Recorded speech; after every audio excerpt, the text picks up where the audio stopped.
All right, what's going on? Drive time, Tuesday afternoon, about 11 minutes past the hour at 2 o'clock. We have done the thing that we do in Utah from time to time where we have like 48 hours of spring and we jump right into summer. It's like 90 degrees outside. It will cool down a little bit next week, but it is a hot, scorching Tuesday afternoon outside. And as it is every single day, it is good to have you along for the ride. Spence Checketts behind the mic, Porter Larson producing the show. Behind the glass today, a lot to get to on the program. The NBA playoffs continue to roll along. The Cleveland Cavaliers were able to even up their series with the Detroit Pistons last night as former Jazzman Donovan Mitchell caught a heater. My goodness. Reminder of what that kid looks like when he is going. 39 second-half points. That tied an NBA playoff record. After a pretty lethargic first half, he had 43 points, 39 of them in the first half. And the Cavs were able to do a pretty good defensive job on Cade Cunningham and tie that thing up at 2 games apiece. Of course, the big winner there is the New York Knicks, trying to get some rest, trying to get OG Anunoby healthy for the Eastern Conference Finals, see if the Knicks can advance to the NBA Finals for the first time since 1999. The Oklahoma City Thunder brought out the brooms. The LA Lakers have been swept. What's next for LeBron James? What's next for the Los Angeles Lakers? And now the Oklahoma City Thunder, like the New York Knicks, will sit back and watch the other series that gets back going tonight as the San Antonio Spurs and the Minnesota Timberwolves return to the Frost Bank Center in San Antonio, Texas, deadlocked at 2 games apiece. Now, OKC, like New York, trying to get a key piece back as Jalen Williams continues to sit and miss time. So NBA playoffs continue to roll along. We'll get to the latest there. Rob Pelinka, J.J. Redick spoke today about the offseason plans regarding LeBron James, what could be next for him. De'Aaron Fox, by the way, is questionable tonight. Apparently, he aggravated an ankle injury in practice. So we'll kind of get to some of that stuff on the program today. Of course, the latest with what could be a historic NBA draft for our local basketball team, the Utah Jazz, with the number 2 overall pick and a bevy of options, a bevy of rumors about what could be next. We'll get into a bunch of different scenarios. Was able to have some conversations over the past 24 hours about where the Jazz are and what could be next for them, depending on who they can snag in the upcoming NBA draft on June the 23rd. Don't forget, you can hear that on this little old radio station. We are your home of the NBA draft. So a historic week for our local Jazz fans that we'll get into on the program today. The battle for Lord Stanley's Cup continues to rage on. If you missed any of the exit sound, by the way, for the Utah Mammoth after their first-round loss against the Vegas Golden Knights, you can head on over to the website, ESPN700sports.com, to check that out. Tonight we'll have Buffalo and Montreal. The Canadians have a 2-1 lead in that series. Then it's Anaheim and Vegas. And that series is deadlocked at 2 games apiece. So the latest in the NHL playoff landscape as well. A lot to do. We are 30 days away from the World Cup. Soccer fans, get excited there. Of course, we are, 14 days away. 2 weeks from today, Mauricio Pochettino will announce the roster for the U.S. men's national team. Will we see Diego Luna on the team? I think a lot of people believe it's a legitimate possibility, but a couple of matches left for RSL before we say goodbye to MLS for a couple of months. RSL Houston coming up tomorrow, 7:30 Mountain Time on Apple TV at America First Field. And then the hated Colorado Rapids, goodness, on Saturday. The battle for the Rocky Mountain Cup resumes. Utah Royals off to an unbelievable start to the season. They'll be in Louisville coming up on Sunday. Actually, that's here. They're playing Louisville coming up on Sunday. So the World Cup, 30 days away. I don't know if you've ever experienced a World Cup cycle. Didn't watch it much growing up, but first time I watched it was 2006. It's quite an event. It'll be the biggest event in the history of the world. That's just how big soccer is. So 30 days away. Mexico will host South Africa in Mexico City on June the 11th. So we'll get into some of that stuff on the program today as well. All right. First guest right out of the gates will be Chris Camerani, our college football insider, expert and savant. I believe CK has prepared a big board for the NBA draft. We'll go over that today with Chris. And then Kevin Reynolds from the Salt Lake Tribune, who was live at the NBA lottery. He was in the room where it happens. Shout out to you Hamilton dorks out there. So we'll talk to Kev about the lottery, the combine, and what's next for the Jazz. Craig Bolerjack, TV voice of the Utah Jazz. Bowler's on the podcast this week. Reality Check with Spence Checketts with my friends at Sinclair and KUTV. And as a result of our partnership, we play that back here on ESPN 700. And speaking of Sinclair and KUTV, the show will come to a screeching halt with Dave Fox coming up at 4:30. I will be on TV with Dave tonight, 10:35, KMYU. We call that 5 Questions with Spence. Chris Camerani, Kevin Reynolds, Craig Bolerjack, Dave Fox, me, Spence Checketts, all of you, the great listeners. Happy Tuesday. Happy, beautiful, hot Tuesday. And our resident LeBron James homer, Porter Larson, on the program. Hello. Your boy is out, swept. Are you stunned? Are you shocked? No, not with the team that they were facing, Oklahoma City. Again, the far and away favorite, I think, throughout the majority of the season, and still several weeks into the postseason, seems like the team to beat, and I think there's a pretty good cushion there. Now, San Antonio's fun. They look good. Some of the teams in the East are starting to figure some things out, but I don't really see anyone beating Oklahoma City without like some sort of injection, right? An injury,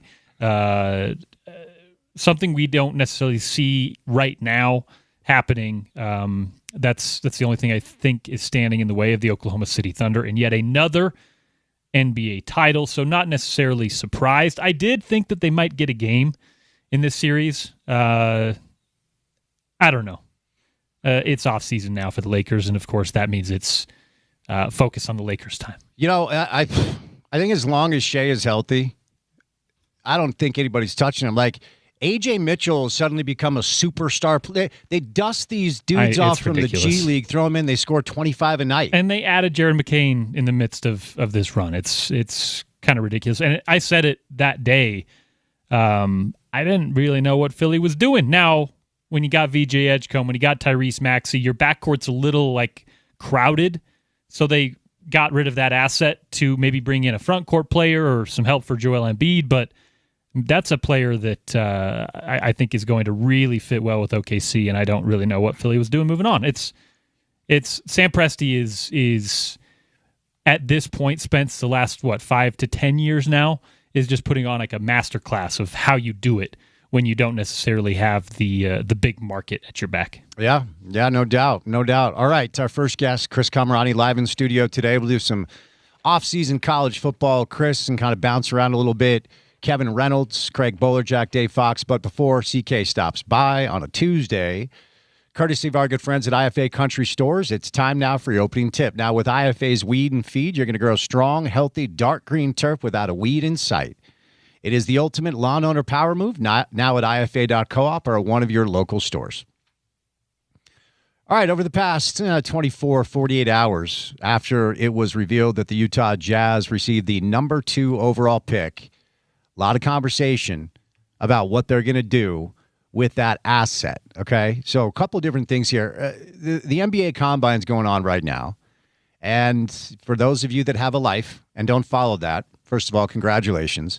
A.J. DeBonsa, 42-inch running vert. That's the most of any player in the NBA Combine. Darren Peterson was 19 of 25 from spot-up threes today. Both those two continue to put on a show. But you know what's been interesting? And I've been listening to our old buddy Chad Ford, who's kind of like the OG draft analyst, used to join the show quite a bit. He doesn't do it as much as he used to. But Chad Ford, I think Zach Lowe, a lot of these national NBA guys that cover the draft are coming back around to the idea of Darren Peterson being the best potential pro. And as I said yesterday, for an NBA scout, college basketball tape is only additive. It's not, you don't draw a conclusion from just watching 1 year of college basketball. Once upon a time, it was a little bit different because now what we have in this basketball ecosystem is we can identify who these players could potentially be as young as 12, 13, 14 years old. You start to kind of see who they are as young players.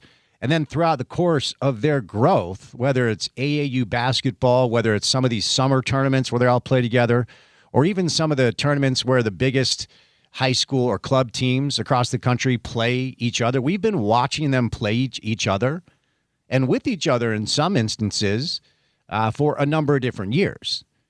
So AJ clearly stole the show this year, 1 year in college, because he just was much better for Brigham Young than Darren Peterson was for Kansas. Then there were all the conversations about the creatine thing still, to me, like it took you 6 months, and that's what we landed on, huh? There's some noise there. Now, NBA teams will get medicals this week, so we'll have a better idea of exactly what the deal is with Darren Peterson, because you've got to be so careful with medicals. We've seen Brandon Roy's kind of always the example that people land on. Brandon Roy had it like an elite 4 or 5 year stretch for the Blazers, and then his knees just went out. And there was some noise around his knees during the draft process, but he was thought to be potentially so special that the Blazers ignored it. They grabbed him, looked like they had a really elite all-star level lead guard wing, and his knees just gave out, and his career was basically over. The medical part of this is such a key component, and obviously the Jazz and everybody else will do their due diligence. But as the storylines continue to kind of roll along, and we're going to find out officially on June the 23rd what this is going to look like, I don't know that the Jazz are going to do anything other than take whoever Washington doesn't select out of A.J. Debonsa and Darren Peterson. There are people that believe Cameron Boozer should be in the mix, namely Tom Haberstroh, who believes that Cameron Boozer is actually the best prospect in this draft. There's a lot to like about Cameron Boozer. In fact, part of me thinks he's the safest play. But I'm not interested in the safest play. I think if Washington goes Darren Peterson, Debonsa lands in your lap. If they go AJ, Darren lands in your lap. And then here we go. Okay. The interesting part about what that means for the timeline of the Utah Jazz is Ace Bailey, at the age of 19 years old, I think showed enough last year to indicate if he keeps working, stays healthy, and he's developed properly by the Jazz organization, coaching staff, and front office, there's some elite level stuff there that in 3-4 years, maybe Ace has also elevated himself to being one of the top, I don't know what's realistic, 10 to 15 players in the NBA. And plenty of people believe, whether it's A.J. Debonsa or Darren Peterson, give those kids 3, 4, 5 years, you have elite level, like franchise-changing cornerstones.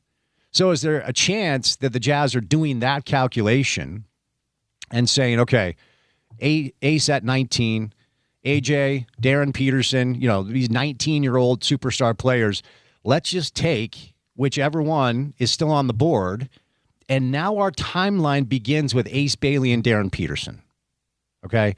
Because if we're honest here, Kevin Love is very old. Lauri Markkanen is about to be 29 years old this upcoming season, okay?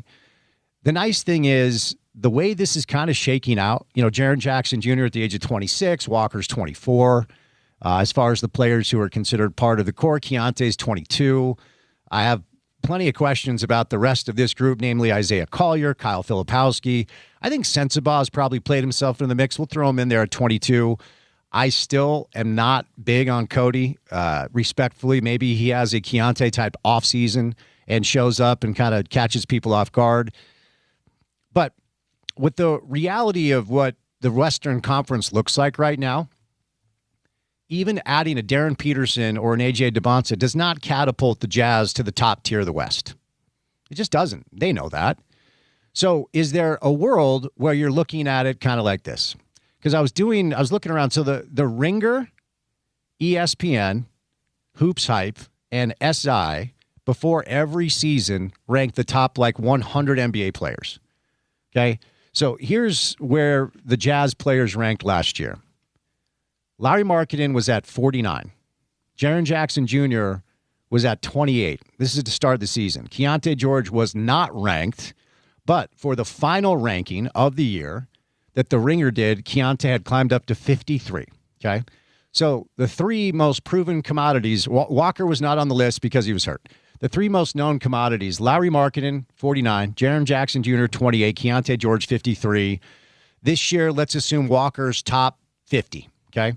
So you got four players that are between 28 and 50.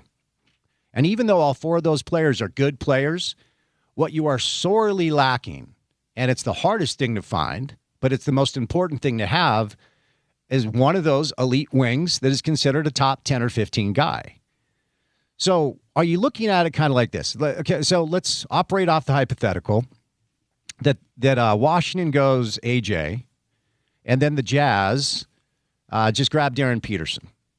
Okay, so Darren Peterson and Ace Bailey, 19 years old. And one way to look at this is, okay, we've got this 5-6 year window where while these guys are developing, we have enough good players around them to start to learn how to win and actually build a winning culture. Can we get Ace and Darren some playoff experience as soon as next year? Because Markkanen is a vet and very good, and so is Jaren Jackson Jr., and Keontae is growing, and they've got a $15 million exception to add maybe another veteran piece. Do we have a group that's good enough next year to start to develop these young players in a way where they understand how to compete in the NBA? Because the unfortunate reality of a 4-year unserious approach to competing, which is what we've just had for the Utah Jazz, there are habits that need to be baked in to learn how to win and compete on a nightly basis. And that will start this year because it hasn't been a part of the deal over the past 4 years. So what does the window look like while Ace and Darren are developing as far as how we can surround them with good veteran players that can help us win, maybe go to the play-in next year, win 43, 44 games, maybe make the playoffs the year after that, and maybe the year after that we're a top 4 seed with a home court advantage, and then we're in. Then we got a shot. And these kids are starting to develop, and if we see Ace and or Darren develop into all-star level wings, top 10 type players, then we have a conversation about having a parade on Main Street. Well, it'd probably be State Street. Main Street is shut down these days. But you get the drift. For all the excitement about the Utah Jazz finally being fun to watch again, there's still a marathon away from the top 3 or 4 teams in the West as of now, but that could change based off of their calculation. All right, Chris Kamrani, his big board, okay, live in studio. College football with CK coming up. Kevin Reynolds, who is live at the NBA lottery and is at the Combine, will join us. Voice of the Jazz, Craig Bolerjack, Dave Fox. Busy Tuesday show. It's good to have you with us right here on ESPN 700.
All right, you've done worse.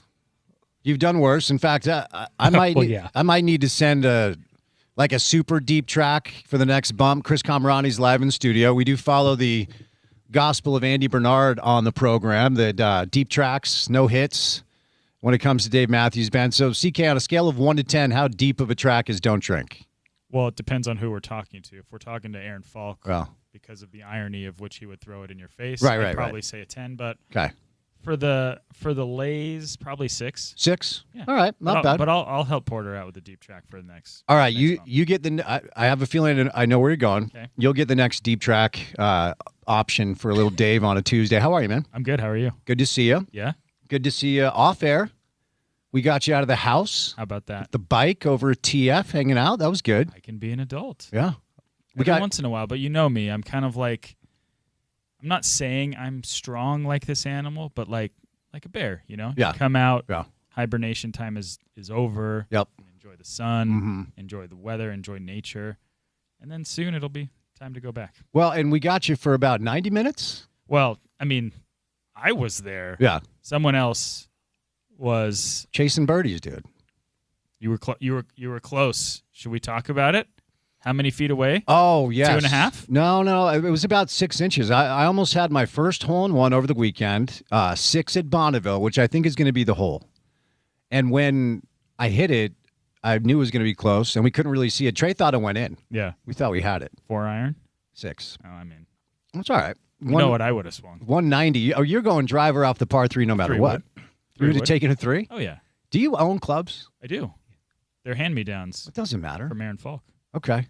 Well, I think there's a 5-wood in there, and I think a 5-wood is kind of like a hipster wood. Yeah, if I'm not mistaken. 5 or 7. I don't think a lot of people use those. Yeah. But I'll keep it going. Who do you like in the PGA Championship this weekend? Ooh, where's it being played? Come on, Pennsylvania. Oh, I don't know. I don't know the course very well. Because I love the drama, I'm going to say one of the live guys. One of the live guys. Because the tour's reeling, obviously. Yes, it is. It's in dire straits, and maybe their grand return to the PGA Tour will.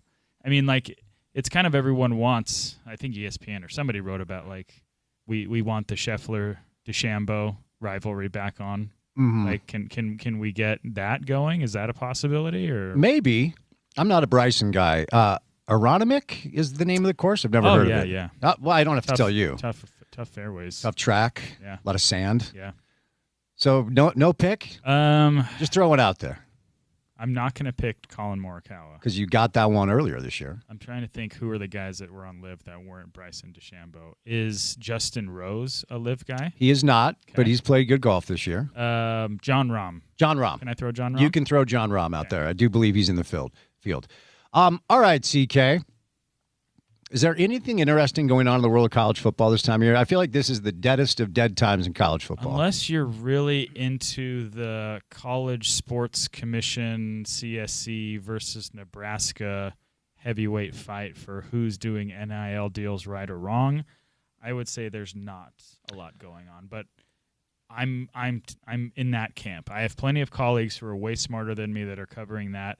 But when it comes to the nitty-gritty of that type of stuff, it doesn't really move the needle for me, at least in May. Yeah, we did get some info with the Coaches Association presenting their model for changing the calendar, namely doing away with conference championship games and expanding the field to 24. I think that's their desire. What do you think about that? Well, my question to you is: Are you on board with getting rid of the conference championship games for the sake of an expanded playoff?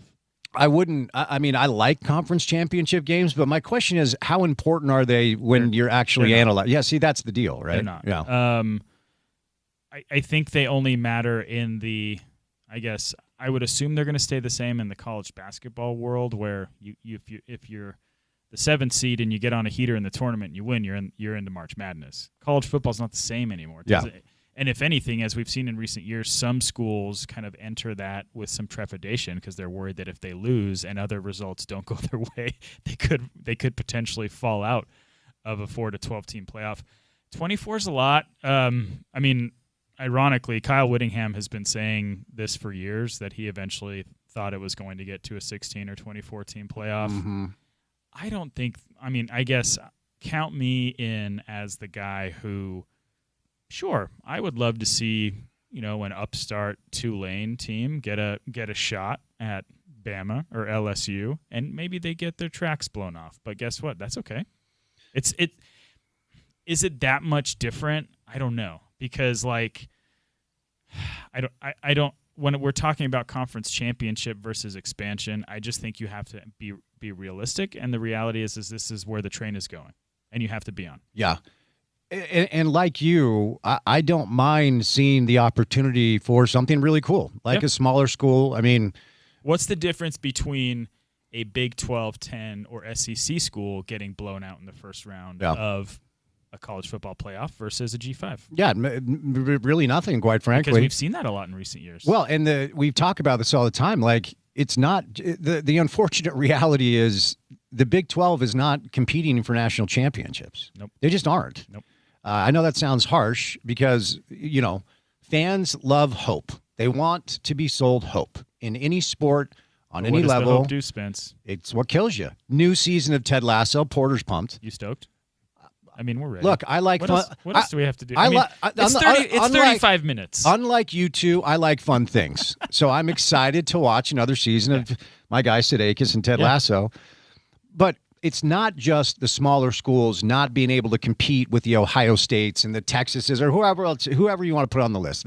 That list, there's a gap between them and even Big 12 and ACC, and it continues to grow. It's undeniable. Well, and like I said, we've seen in recent years where some of these first-round games have been barely watchable, and that will always be the contention for fans that don't have anything at stake in the first-round games. Mm-hmm. It's like, give me a great game to watch, and if it's not a great game, then the committee blew it. Yeah. If a 4-5 matchup turns out to be a banger, everyone's stoked. But if it turns out to be a dud, or even a quarterfinal matchup like who did Indiana smoked Alabama last year at the Rose Bowl? It's a dud. You know what I mean? And it's like, then everyone's like, well, did Alabama really deserve to get in? Yeah. All people care about really at the end of the day from season to season is, were the games good? The Indiana thing is interesting because everybody copies everybody else in sports. When something works, it's like, how do we do that? It feels like it's generational. It feels like it's a unicorn. It feels like it's the Victor Wembanyama of college football. Yeah. The way they were able to do that in basically 2 years where nobody was touching them. And this is potentially, historically speaking, one of the worst college football programs in the history of the sport. Yeah. And literally. They won a national championship, and honestly, they were the best team. It didn't feel like it was close. Anything to learn there, or is that just like, that was an amazing thing there in a vacuum? Well, I think what we'll learn is how they press on without Fernando Mendoza. I mean, they had a school record amount of draft picks this year. Curt Cignetti gets this huge, salary bump. Proof of concept, as we like to say on the drive, it will be put into play. They got Josh Hoover from TCU, a quarterback who was underwhelming largely at the Big 12 level. I don't know if it's replicable because of, I think Curt Cignetti's kind of a one-of-one type personality. And what we're seeing now in college athletics, especially college football, is you see so many young assistant coaches being given, huge jobs right off the bat. Curt Cignetti is the polar opposite. He is the antithesis of it. He got his big job when he was 63 years old. So are there going to be 30-somethings at the Power 4 level who are going to try to replicate what Curt Cignetti does? Maybe, but it sounds super cliche and super boring and super reductive. But he got good players and made his players play the type of style of football that was conducive to winning, and they did it. There's a life lesson there, kids. Yep. Get your first big job at 63. Don't quit. Keep going. Keep climbing. So we're good.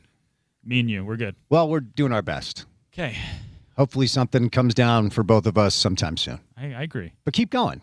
You're not even 40 yet. You're not even in my decade. Okay, you're a child. You are young.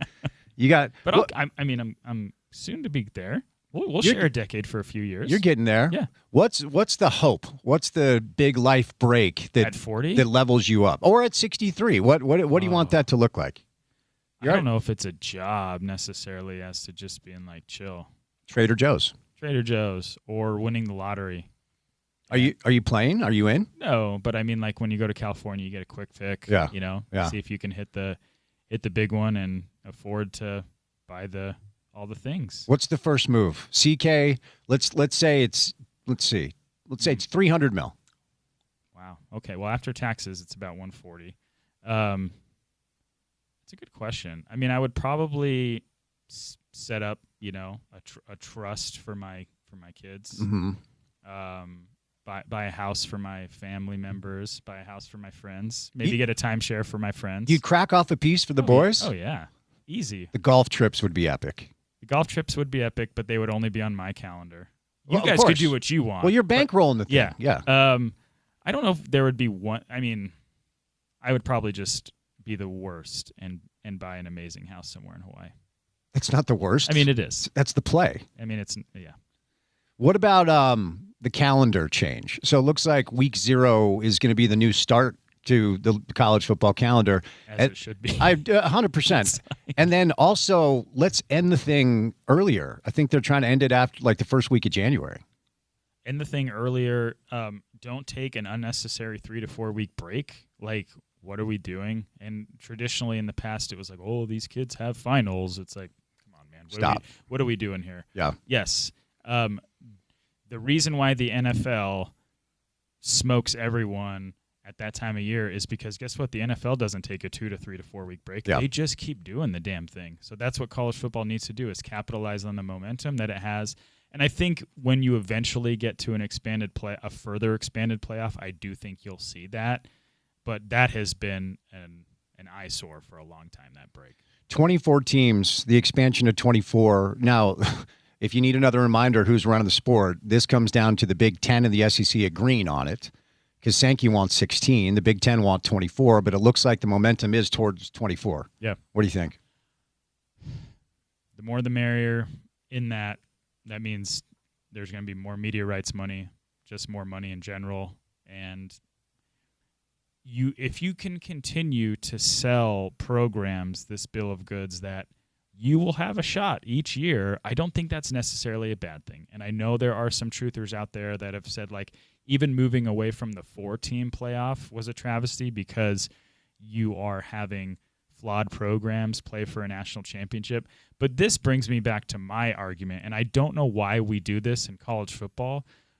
Why are we so obsessed with this like narrative that the best of the best has to win a college football national championship, whereas college basketball, it's like, dude, let's go Cinderella, Florida Gulf Coast. What is it? Honestly, I don't know what it is. It is a fascinating kind of like split of reality. Speak for myself. I like a good little Cinderella run. Okay, this is fun. I always think it's cool to watch people's lives change in real time. The coach is going to get a bigger job than maybe this, like when Lehigh beat Duke, C.J. McCollum burst on the scene. Yeah. Okay, his life changes. But when we get to Elite Eight time, give me the best teams in college basketball. Do you just think we're more predisposed to that because of the history and the functionality of March Madness? Yeah. Versus where college football, even once upon a time, it was like, oh, these computers are going to bing bong some numbers, and then they're going to give us 2 teams. Well, and, you know, the way that we talk about Jim Valvano and North Carolina State, I mean, what off the top of your head, maybe Porter can do a little recon here. What's been the biggest surprise team to win a college football national championship? I mean, typically there's not like a Indiana.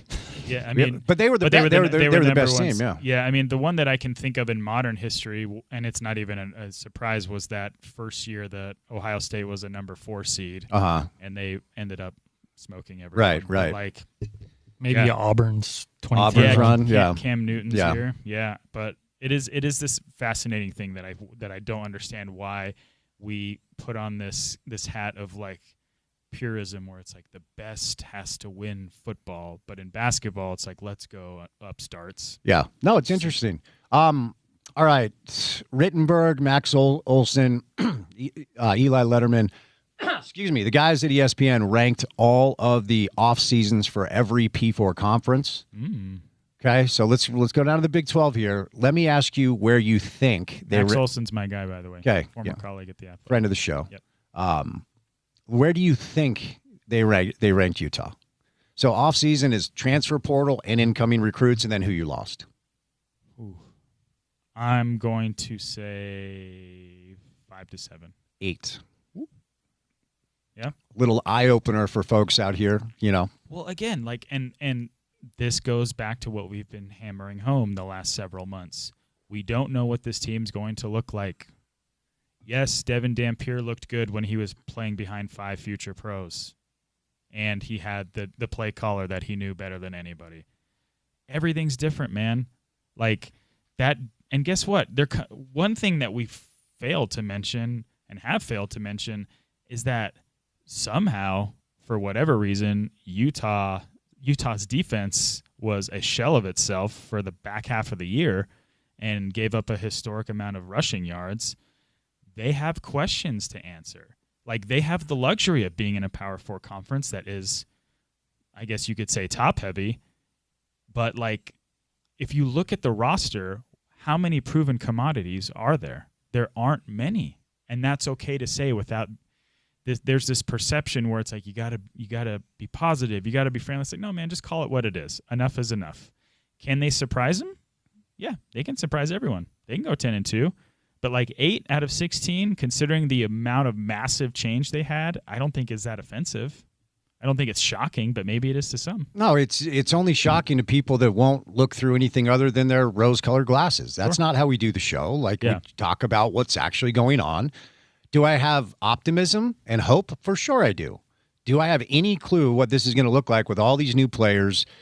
Congrats that you went up to spring ball and Devin was slinging it to Brandon Pagan. Okay. Rock. Let's just wait until to see what it looks like. So the Big 12 off-season rankings look like this. Texas Tech still 1, even with the Sorsby stuff. BYU 2. Then Arizona 3. There's been a little buzz around Arizona over the past little bit. as a fifth-year senior quarterback. Houston 4. Oklahoma State 5. Wow. They have nowhere to go but up. TCU 6. Arizona State 7. Utah 8. Colorado 9. And then K-State 10. They're your top 10. Listen, the season will ultimately tell how Utah's shopping in the portal did. Yep. Like this season will tell you how they did. Don't listen to anything that you can if you want to, but like just because a player was good at a mediocre Mountain West team doesn't mean they're going to come to Utah and be an All-American. Yeah. But they also might be. Yeah. You can keep both trains of thought open at the same time.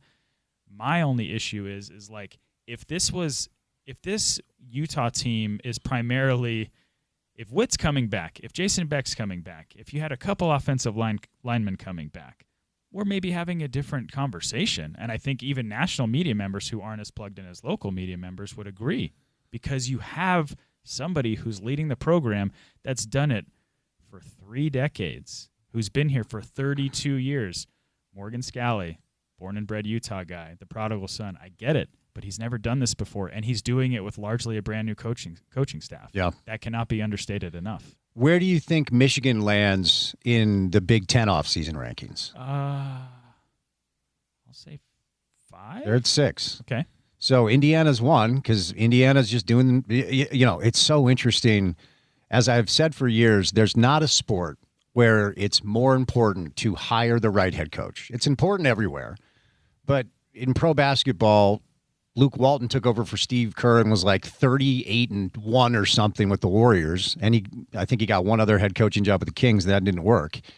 So what Curt Cignetti has put into place ultimately is continuing to breed excellent results because they're number 1 in the Big 10, Oregon 2, USC 3. It's still weird to say Big 10, and we're talking about those schools. Yeah. Ohio State 4. Who's 5?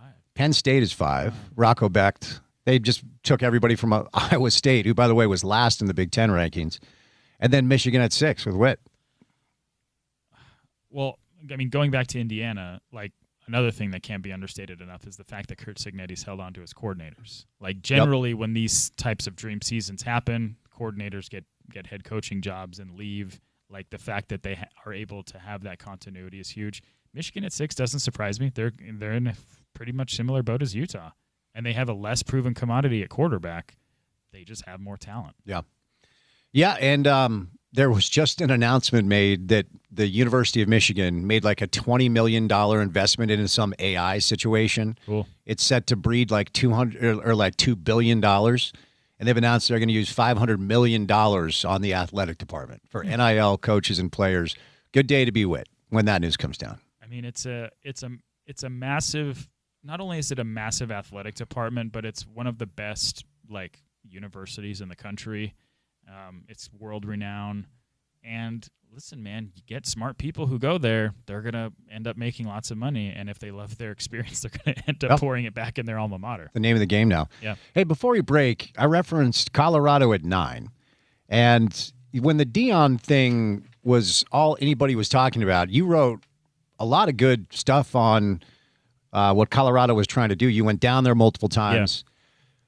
I want to be sensitive here because I know the health thing is the big deal with him. But at one point, the conversation was like, is he going to stay there for a year and then take the Cowboys job? Yeah. And now it's like you don't really. As recently as 2 years ago. But you don't hear much about it. Is it the health stuff? No. I mean, I think as easy as it might be to be tempted to listen to people who will tell you what Deion Sanders is thinking, I think Deion is the only guy that really knows. Yeah. And I think you have to take him at his word that he has no interest in coaching professional football. I mean, I think he really enjoys doing this, and he kind of is operating with carte blanche in Boulder. He's a guy who resurrected a program that was really bad for a really long time. I don't know what the appetite will be now at his salary number for another 4-8, 3-9 season. They had their one great year with Shedeur and Travis, but his proof of concept is really being put to the test now because Colorado, he's been pretty outspoken about this. Colorado isn't exactly busting down the door with NIL money, and they're a very transfer portal heavy program. He barely recruits high school kids. He never goes to high schools to recruit. He's like, you come to me. Mm-hmm. It's a fascinating situation, and he addressed his health during spring ball, and he said he's good, but it is he's at an inflection point, right? Yeah, yeah. The shine just feels like it's off a little bit down there. A little bit, and I mean, it helps when you had a once-in-a-generation player and a pretty good quarterback who also happened to be your son. Yeah. All right, we'll catch a break. CK's in studio, courtesy of our friends at IFA Country Stores. There's nothing like taking in a game on a sunny afternoon. You can get your field ready this summer with IFA's 4+ Lawn Care program. It is a blend especially formulated for Utah soils. Get healthy, lush, dark green grass this summer by making your power move today at IFA. More coming up with Chris live in studio right here on ESPN 700.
track only. I would say scale of 1 to 10.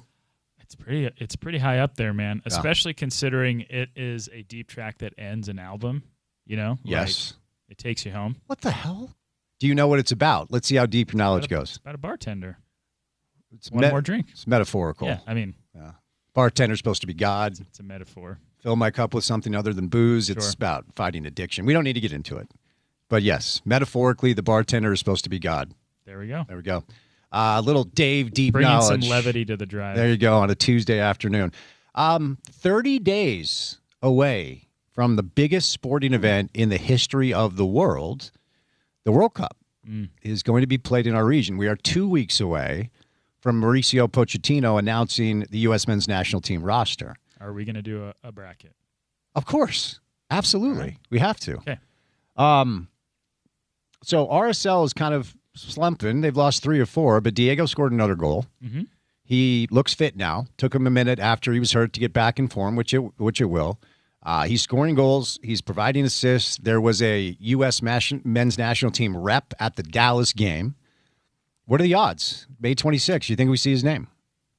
I think I'll probably go 60-40.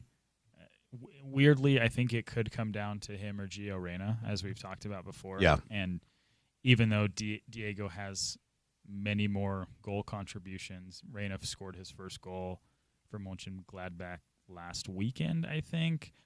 Poch loves him. Like, the staff loves him. I think he's at least on the preliminary roster. And then does he crack the 23, I think, is ultimately the bigger question.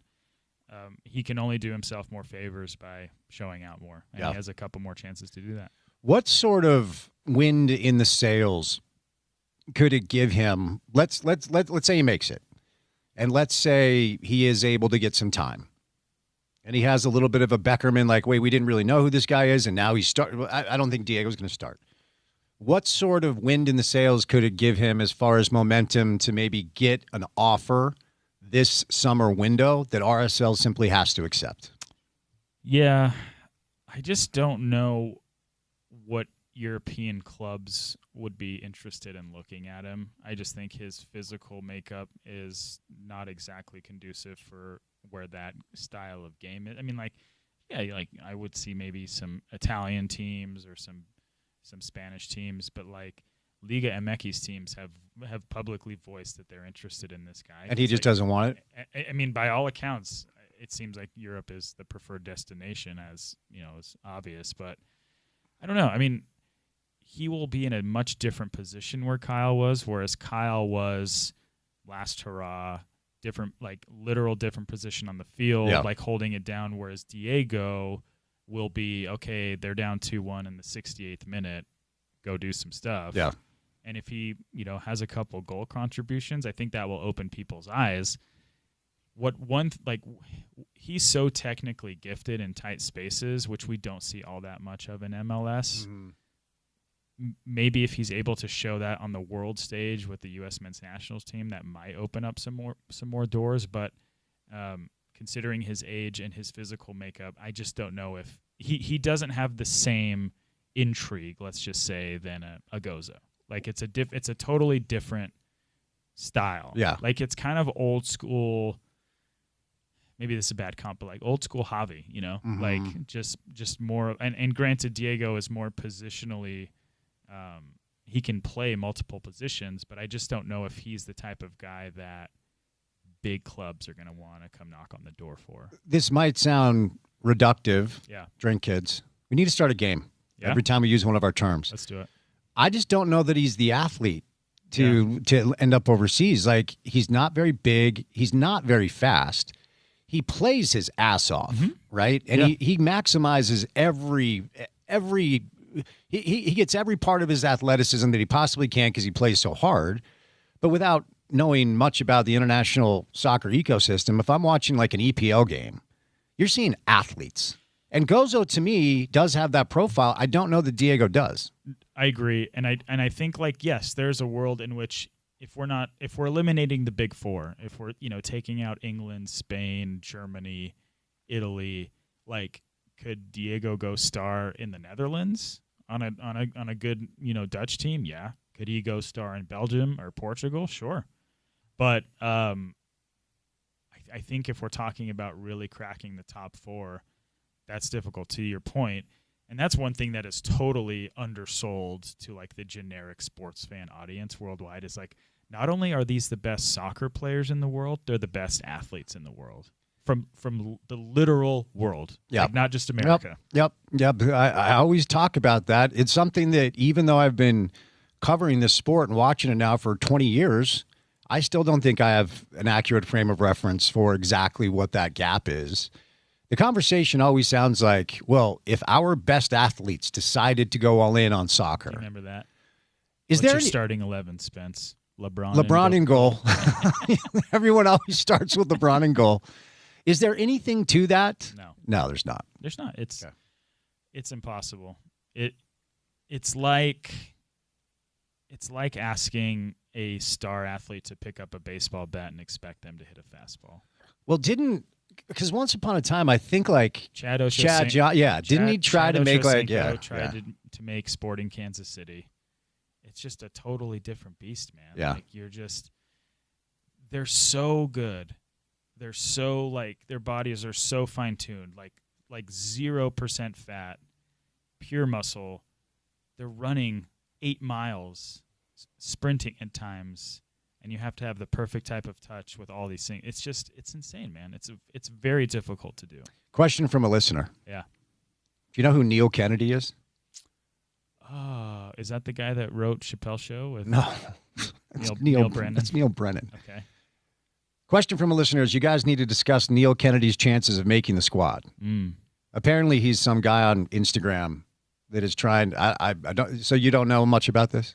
Okay, well, not really on Instagram. You kind of are. You post when it's Amanda's birthday. Once a year, sure. Okay. What about Mother's Day? No, you didn't. Her birthday's too close to Mother's Day. When is Amanda's birthday? In April. All right. It's too close. No love for Mother's Day, huh? Every day's Mother's Day. The same day as every day's Father's Day. There you go. Like it. So, again, back to RSL. They have lost 3 or 4. We had Kurt on yesterday. Kurt's very analytical, so he was kind of walking us. What were his takeaways from Dallas? Just walking us through the things that are still working despite the results not coming. I mean, they're good in the attack, create chances and such. Missed Glad immensely. Oh, yes. I think, good call. Yeah. There was a time where I think RSL fans were frustrated with Justin Glad's lack of evolution as a player. I think he's proven to be maybe their most indispensable player. I think he's supposed to be back in the next week or so. But, yeah, I mean, this is a byproduct of what we've talked about. As you know, formation head, 3-5-2, 4-5. Pioneer 2-1, over here. 6-7-5. You know me, 3 in the back. You are capable of overwhelming a team, but you are also capable of being overwhelmed if you have insufficient talent in insufficient places. Yeah. Did you ever cover a game in Dallas? I did not. So thankfully, I traveled with RSL. I thought I would enjoy this. I didn't. I traveled with RSL for 2 summers, and the Dallas thing, like in mid-July, sure, that's real. Yeah. It is. I don't know if Houston too is. Yeah. I don't know if you can blame weather this time around, but I think they've won 2 matches in the history of the club in Dallas. Like, is it just weather? Or it's one of those things where, like, Seattle can't win here for whatever reason? Well, probably a little bit of both. I mean, I would imagine that historically the calendar is loaded with summer trips to Houston and Dallas for RSL, and that probably plays a role in it. I don't know how many, April or October regular season games they've gotten to go to the Lone Star State, because that could be a part of it for sure. Yeah, I mean, a lot of people just kind of lean into the weather. I was just sent I sent it to you. Yep. This is Neil Kennedy. Okay. So we can work on that for next season. World Cup break coming up, 2 months. This club will take a 2-month break. I guess it's in the CBA that they have to let the players, you go do your thing. Yep. So they're going to be gone for 2 entire months. The summer window opens up, secondary transfer window. They have maintained a designated player slot. And Kurt yesterday alluded to the potential of adding a couple of other pieces in the summer window for the stretch run. Any thoughts on the area of the pitch, as they say, that they need the additions? Well, a lot of it depends on Emeka Anelli's availability and if he could conceivably return at some point this year. I think you're maybe approaching the point where you can't really run Caliscan and Spearings into the ground, but maybe that's a benefit of having this window is to give them time off. Mm-hmm. I would say they have to upgrade the center back position. Like I know Lucas Engel was really good before he got hurt, but I just think the drop off from Glad and Engel to some of those other guys is pretty drastic, and you just have to be able to have guys who can star in those roles and hold it down. And that's proven to be kind of the sketchy part of this roster so far. Before we get to your NBA draft big board, yeah, because I know you prepared one, how versed are you in speaking about the top clubs in the world to compete for the World Cup? I can speak. Okay, so I've got the World Cup power rankings. Wait, are we talking about the official FIFA rankings? No, this is or is this a subjective power rankings? Because I like both. This is a panel that includes close to 20 people. Okay, I know none of them. hit me. Bill Connolly, I actually know. Familiar with Cesar Hernandez? Yeah, ESPN. Tom Hamilton. Yeah, these are a lot of ESPN guys. Jeff Carlisle? No, Yeah. I know. Okay. Anyway, there's like 20 of them. Okay. They have Spain as the favorite. What do you think? Once upon a time, at the height of Barcelona's, fame in the late 2000s, they had a bunch of crazy talented midfielders that they just basically could unleash. You're kind of seeing a 2.0 version of that. Oh, okay. I don't know how healthy some of those guys are, but there was a lull on the men's side of Spanish football after that, era. They've seemed to come back around. I don't know what their striker position looks like. I just know they're crazy deep. So if you remember the Iniesta, Xavi teams where it's they can just have 5 midfielders go out and do what they want and they don't even have to, they're so good they don't have to play a specific style. They have a bunch of young players that can replicate that now. They also have Lamine Yamal, who is kind of it's like 18 or something? 18, got the 60 minutes treatment, kind of the next it kid when it comes to world football. Trying to think, digging into my FIFA knowledge, was Torres their striker? Torres. That's right. Once upon a time. That's right. Much maligned. Well, Mr. Torres. The midfield was so good that you just needed somebody up top to finish. Turbo. It's not like he was you know me. I know, RB. It's not like he was bad. No. But I don't know that he was, as good as his peers in the midfield. France at number 2. I mean, I think if we were being objective, I think France has the deepest talent pool in international soccer right now. But they have lots of injury issues. I mean, Mbappe's been dealing with a lot of stuff injury-wise. Just crazy deep. I'm surprised Spain is above France, but I think it's kind of 1A, 1B right now. So at 3 is Argentina. How much of that comes down to just, what Messi can give them? A lot. I mean, you can still make an argument that he's a top 5-10 player in the world right now, but they no longer are relying on that old guard where once upon a time it was Messi, Di Maria, Mascherano, I don't know if Rodrigo de Paul, who's with him in Inter Miami, will still be in the fold for Argentina. I would assume so.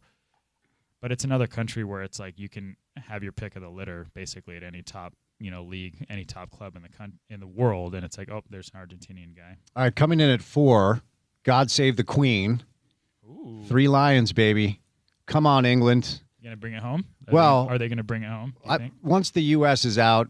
Sure. You gonna root for them? Yeah, I mean that's where the roots are. I know that's not surprising to you. Yeah. You even though you're loyal to the Spurs, even though he's at Bayern Munich now. Can you help me understand how historic it would be if the Spurs actually were sent down?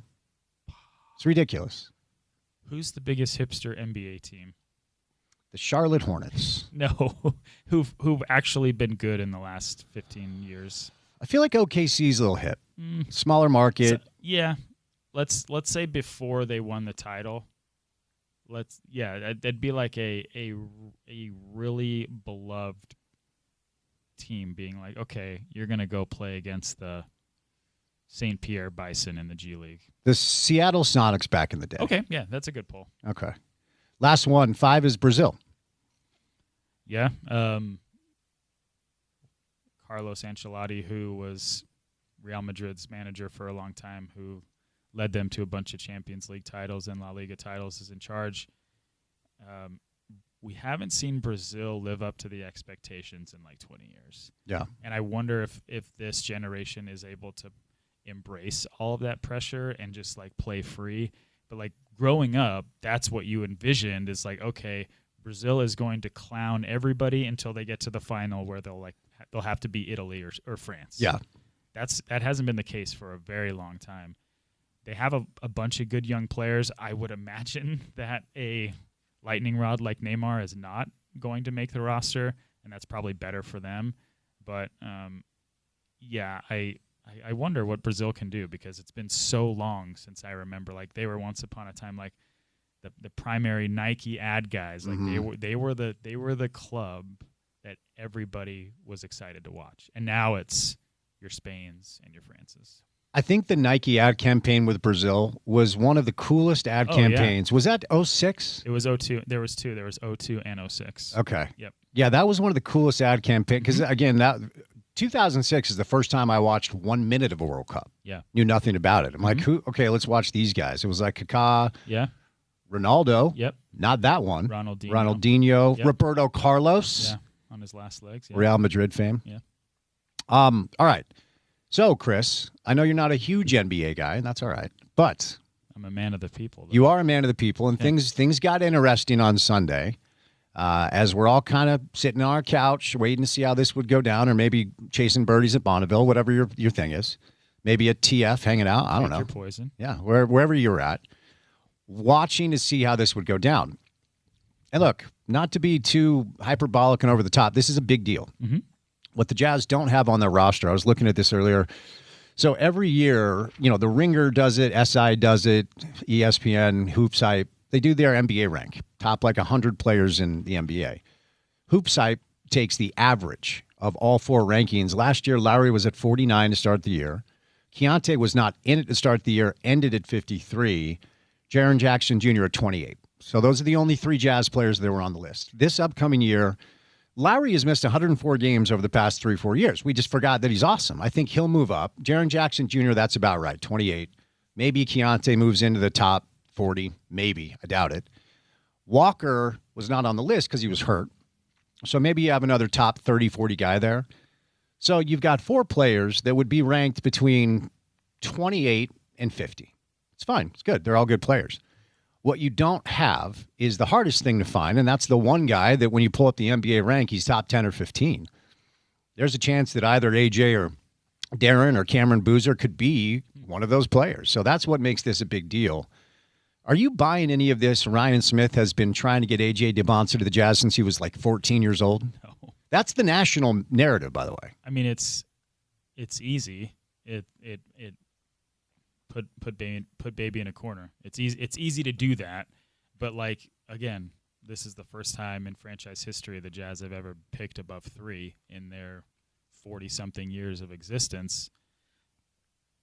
I think one thing is proven, and it's like you cannot predict what Danny Ainge front office is going to do during the draft. So I think it would be foolish of me, of all people, to say like, oh, if Darren Peterson's there too, you got to take him, or you should try to trade up to take AJ DeBonsa and give Washington a lot of what they would be demanding.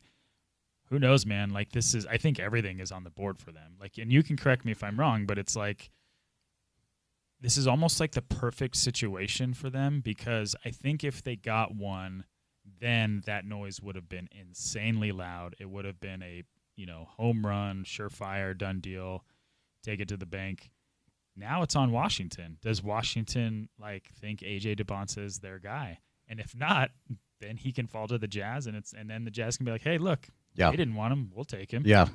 Yeah, look, it's interesting to consider because the old walking line is just at this point where the Jazz are at in a rebuild, you just have to take who you think is the best player regardless of any other dynamic.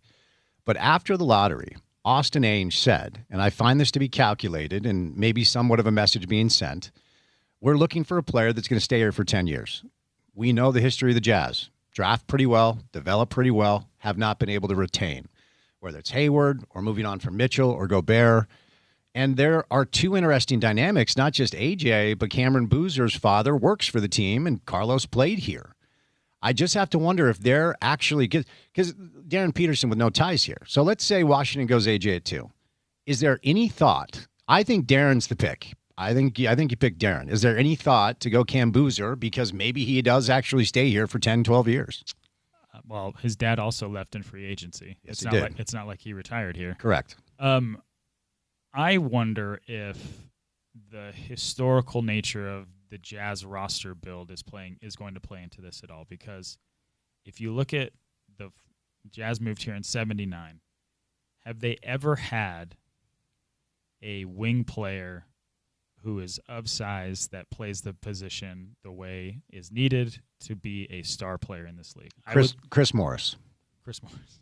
I would say Daryl Griffith was probably the closest thing, but they weren't that good. Yeah. But like ever since it's been bigs and smalls. Yeah. It's been Karl Malone, Rudy Gobert, Donovan Mitchell, John Stockton, Darren Williams. Mm-hmm. I know a big point guard, but if we're talking about the position where, and maybe this is my generation and bias, but like 6'5" shooting guard, it's like, oh, I think of one guy. Mm-hmm.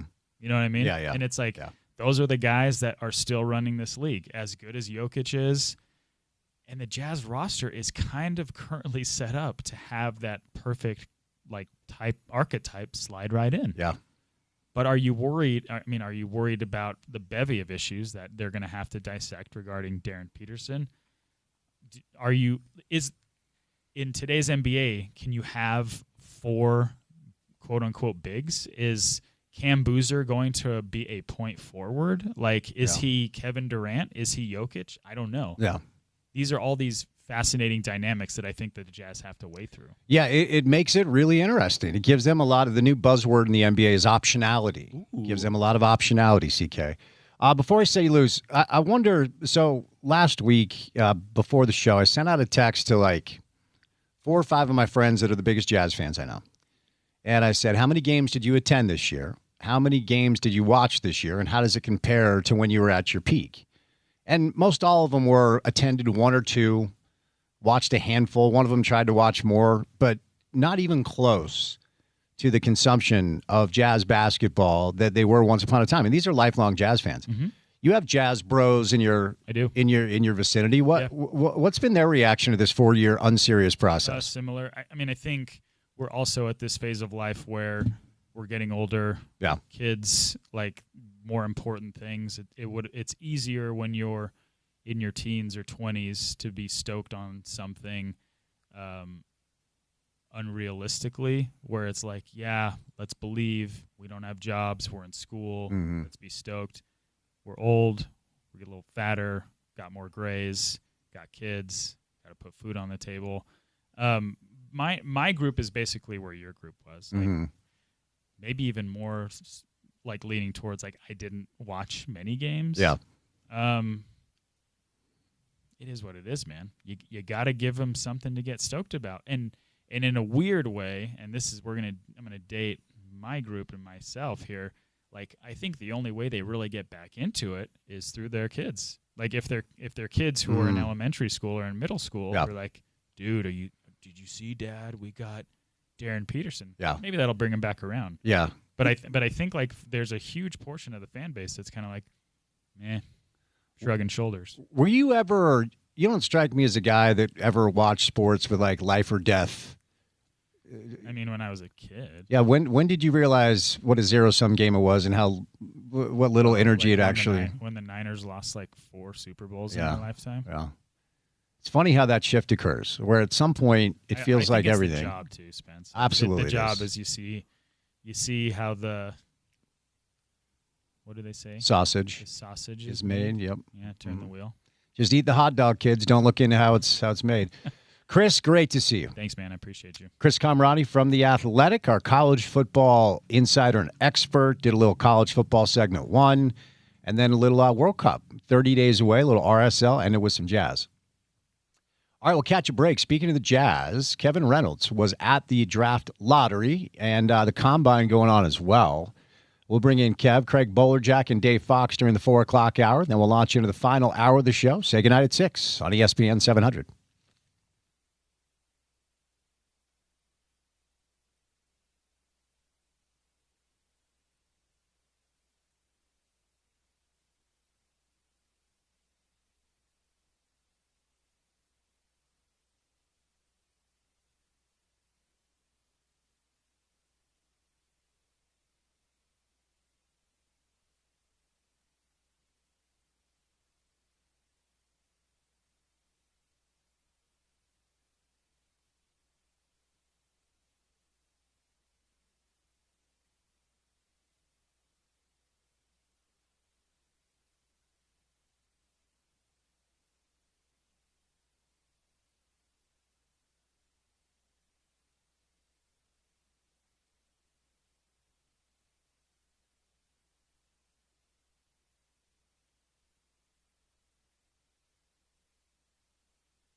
All right, Bowler's going to roll by in the 4 o'clock hour. TV voice for the Utah Jazz. Dave Fox a little bit later on. I'll be on TV with Dave tonight at 10:35 on KMYU. We call that 5 Questions with Spence. Good stuff from CK today. Good to have Kamarani live in studio. Utah Jazz will draft number 2 coming up on June the 23rd as the NBA draft lottery was kind to them. And our next guest was in the room where it happened. Kevin Reynolds, Salt Lake Tribune. How are you, bud?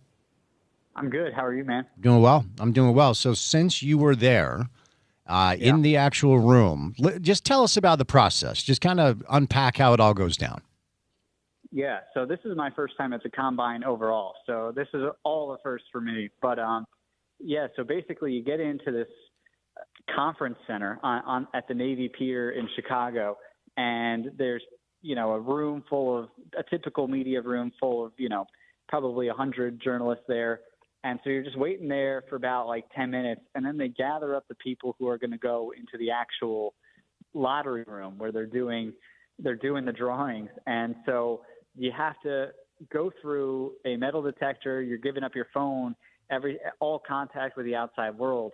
And then from 1 or basically 12:45 to 2:30 after the television show is announced, you're just in this room. You're locked in. You can't leave. It's just you and all the representatives from the teams and a couple of people from the NBA who were running the actual lottery. So it's a really small room once you get in there. Just a couple of seats to the left, right, and center, and the center is what you see on TV where Austin Ames and all those guys are actually sitting. But it's really tight. It's a really tight room, and it's very quiet in there, very tense. There's really not a lot of talking, and everybody feels like they're talking in whispers a little bit. And we can get into the actual drawing, but that's kind of the overview of the room. And for those 2 hours, you're just in there. That's all you're doing in there. Does it get awkward? Are you looking around awkward. Okay, it does. It gets awkward. Well, also it's particularly awkward for me because I don't know anybody. Yeah. I haven't. Because there's, Brian Windhorst, there's a bunch of guys who know all the people from, the Warriors or, the Wizards, everybody. And the only person in there that I have ever talked to pretty much my entire life is probably Austin Ames. So, and the Jazz people there. So it's okay, and I have 2 hours to kill. So after 20 minutes of talking to Austin Ames, you're all right, well, what am I going to do for the rest of this hour and 40? So it's definitely awkward. And it does have the feeling of, and also afterwards, there's some people aren't really being talked to very much, even the people who are representatives in there. Some of them are just sitting around waiting to get out. So yeah, it's kind of awkward. I think it's pretty awkward. So when you were done talking with Austin, who did you try to speak with next? What was your next move? I mean, I was just hanging around. At one point, because what else am I going to do? Because also I had got Austin's take on what number 2 is. And also, by the way, Austin, this is his first time in the room too. And so he was the only one who showed any amount of emotion getting the number 2 pick. Every single person, the Washington Wizards get the first pick. And also all this happens, and essentially the drawing is over in 5 minutes. It's not a television show in there where it goes 14-1. It goes 1-14. They pick the numbers of the balls, and it goes in basically 30-second increments. It goes, Washington won, Utah second, Utah won again, then it was Memphis. And everybody is just staring straight ahead because it's the type of room that if you say anything in, and particularly in that time, you stand out. So when Austin was fist pumping and saying yes, it was man, this guy is the only person who looks like he actually won the second overall pick in the NBA draft for a team that never wins anything in this lottery. So, but yeah, after that, just I was hanging around. I watched them do the NBA people put the logos on the actual envelopes that you see on the television show. They do that right there. But after that, it's just get some water. Got an hour to kill until the end of this thing, So for basically an hour and change, you were just hanging out, no phone. You just kind of had to hang out. Exactly. Wow. I mean, you take some notes. you try to listen because, I don't know them. You try to listen to a little bit of what some of the other people are saying because, they had reporters there who cover the Pacers and cover the other people who are like, they're in little scrums with those guys. So like I try to take some notes or hear what they were saying, but for the most part, I spent most of the time obviously through a Jazz lens on this one. And so, yeah, and the other weird part is like Austin was sitting down and everybody, anybody wanted to come talk to Austin, you could come right up. And, but there were people to the left and right of him who were other executives for other teams, and nobody was talking to them because not everybody has a reporter in the room who's there. So it's kind of weird in the sense of like, this is a very important person to the right of him, and no one's asked him a question. I believe it was the Kings guy. So just very, very fascinating room to be in. So when it comes to the actual process, I know you said they go 1 through 14, but kind of paint a picture for us. How the ping pong balls go. How does that actually go down? Yeah. So they make it really official because they have a law firm there that is doing it, like, and basically all these NBA executives. And so they have this guy in the back of the room who's standing. He's facing a wall essentially, and he's got a stopwatch there, and he's timing it out every 30 seconds or every 20 seconds because they pull a ball every 30 seconds from the drum. And essentially they have a huge board to the left of every single combination, every single 4-number combination that possibly could come up in this draft, and where it's assigned, with the Jazz have X number of combinations where they win. And so every 30 seconds, this guy raises his hand facing the wall, and the guy pulls a ball, announces the number, and then after four of those, they look at the board and they go, Washington won. And then it just the process repeats, but you're only doing it for basically 16 balls. So it goes extremely quickly. It's like, okay. And everybody is just staring into they have a camera to them, but everybody is just staring into this wall in front of them, acting like nothing has happened, acting like Washington had not won the number 1 overall pick, except for Austin, who was excited that the Jazz won. But I can't emphasize enough, like how, we've all watched the lottery on television, and it's this huge spectacle that even has a break in between, 14 to 4, and then, they have the top 4. It's just like the complete opposite in this room.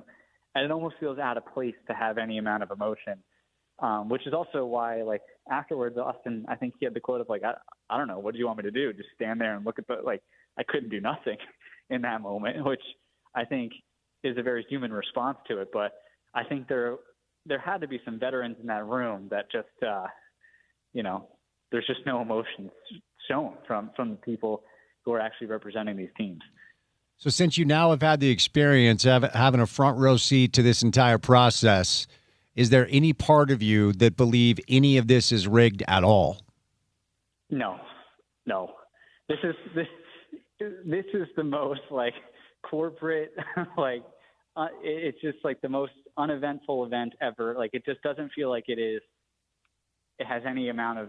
They have a guy facing the wall, and I guess part of it is to show that it's not rigged. But I mean, even beforehand, when they are actually putting the lottery balls in the drum to pick the numbers, I mean, those are under seal. Like the guy took out a scissor to break out a seal from this box to put them in. It just doesn't feel like this is rigged. At least not to me. At least not to me. Yeah, well, it's not. I mean, we can be clear. I mean, it's not rigged, but there are people out there that have these conspiracy theory mindsets because everything has to be conspiracy theory. I'm badly wanting Joe Rogan to start doing podcasts on NBA draft lotteries. Oh God. What? Tell me what did Austin say to you when you spoke to him about the possibilities of the number 2 draft? I think he was excited. I mean, because this does change so much of like what the next 10 years could look like, because with the number 2 overall pick, the Jazz in theory could go anywhere they want. You know, I think even a guy, and this came up, like even a guy like AJ DeBonza, like is he, if he's going to go number 1, is he on the table for the Jazz? Obviously, Washington has control over that to some degree, but with the number 2 overall pick and with, how much, depending on how much they're willing to give up, even that could, in theory, be on the table for the Jazz. But either way, it underscores the point that there are a ton of options for Austin Ainge now, and he's looking at this pick, and he made it very clear that he's looking at this pick as changing the next 10 years for the Jazz. And it's not going to be a pick based on what this current roster needs right now, or what this run of whatever Lowry and Jaren Jackson and Walker Kessler and Keontae George, whatever this group, however far they go in the playoffs or however many cracks they get at this over the next few years, like this pick will kind of be independent of that in a lot of ways. And they're going to take the player that they think they can kind of have the ability to change a franchise. So in that sense, like, if they feel like Cameron Boozer or Caleb Wilson or, whoever it is can add to the group, or they think that can change the direction of where the Jazz go and for the long-term future, it doesn't really matter if there's a redundancy on the roster. But at the same time, like, a Darren Peterson, I think, still makes a lot of sense for this team because, yes, they have a lot of front court guys. They have a lot of options there. They don't have a lot of guards outside of Keontae that are really proven. And he also might just be the best player in the draft, or one of them, and AJ as well. So I thought that was interesting. Like, that was his mindset. And I think it's kind of a relief, too, because I don't think you're having the same conversation at 6. Like, you don't have as many options at 6 if that's where they went, or maybe even 4 if that's where they went. 2 is really, they can go wherever they want in this draft now. So it's been interesting, and I say this all the time. If you want to know what's actually going on with your local team, listen and read what the local beat writers have to say and write, because you guys have a pulse on the team in the way that the national guys just don't have. But, of course, this week, after the news came down that the Jazz were at 2, a lot of voices chiming in about kind of the dynamics that are in play here. And a lot of the national guys that I've been listening to and hearing are all in on this thing that Ryan Smith has had this plan, this diabolical plan for 4 or 5 years now to land A.J. DeBonce on the roster of the Utah Jazz. What's your understanding of that relationship, and do you think there's anything there? I mean, some people are saying the Jazz are going to do anything they can to make sure DeBonce is the guy. I would imagine Washington has something to say about that. But what's your understanding of the dynamic between Ryan Smith and A.J. DeBonce? Yeah, I mean, I've been hearing this timeline, too, of this 4 to 5 year thing, and to me, I just don't think that's very accurate. I mean, AJ hasn't even been in the state of Utah 4 to 5 years. Yeah, he went to high school here, but me and you have talked about this. Like, I don't think Ryan Smith was the reason why he went to high school at Utah Prep. That had a lot of different, for his senior season, that had a lot of different elements to it that had, crazy stories that we've traced to, the promises of building the next IMG Academy and being the figurehead of that movement, or building a new high school where a former teen treatment center existed, and promises of Major League Baseball. The same guy who is promising all these things is a guy who in the past has promised bringing the Major League Baseball All-Star games outside of the continental United States, and also having relationships with, the Saudi government. Like, there's just so much that was going on, and we've talked about that story, and we could talk about that story again. But, like, I just don't think that was at its heart a Ryan Smith story or a Ryan Smith connection. I definitely think it helps to have AJ in the state of Utah, for sure, to get him to BYU. I definitely think those relationships between now, like, is there a relationship between Ryan Smith and Danny Ainge and the Ainges and BYU? I think, yeah, and between those guys and AJ, yeah, now they have those relationships because he was in Provo. And I think the reason he was in Provo, it definitely helps that he went to high school in the state of Utah and played 4 hours down the line. But I don't think this was some 5-year plan where they circled AJ, or Ryan Smith circled AJ 5 years ago and said, this is going to be the face of the Utah Jazz for the next, and keep him in Utah for the next 15 years and have him play a decade in the NBA in Salt Lake. I really don't think that's the case in this scenario. I don't think now that it's possible Do I think they would mind him staying in Utah? Absolutely not. I think it would make a lot of sense for them to want him to be in Utah, but I don't think this is some mastermind thing of they had this planned out in 2020. I just don't think that's true. Do you anticipate, and, look, there's no way of knowing. We're just pontificating on possibilities at this point. And again, we'll see what Washington has to say. They're the ones that hold the biggest chip, and they have all the power at this point. Do you think it could be as simple as the Jazz just taking whoever Washington does not take out of AJ and Darren? I think it could be that simple. Yeah, I mean, the way Austin described it is essentially that they're going to come up with whoever their top two players are, whether that's AJ and Darren or Darren and Caleb Wilson or AJ and Caleb, like whoever those two are, whoever Washington doesn't take, they will take.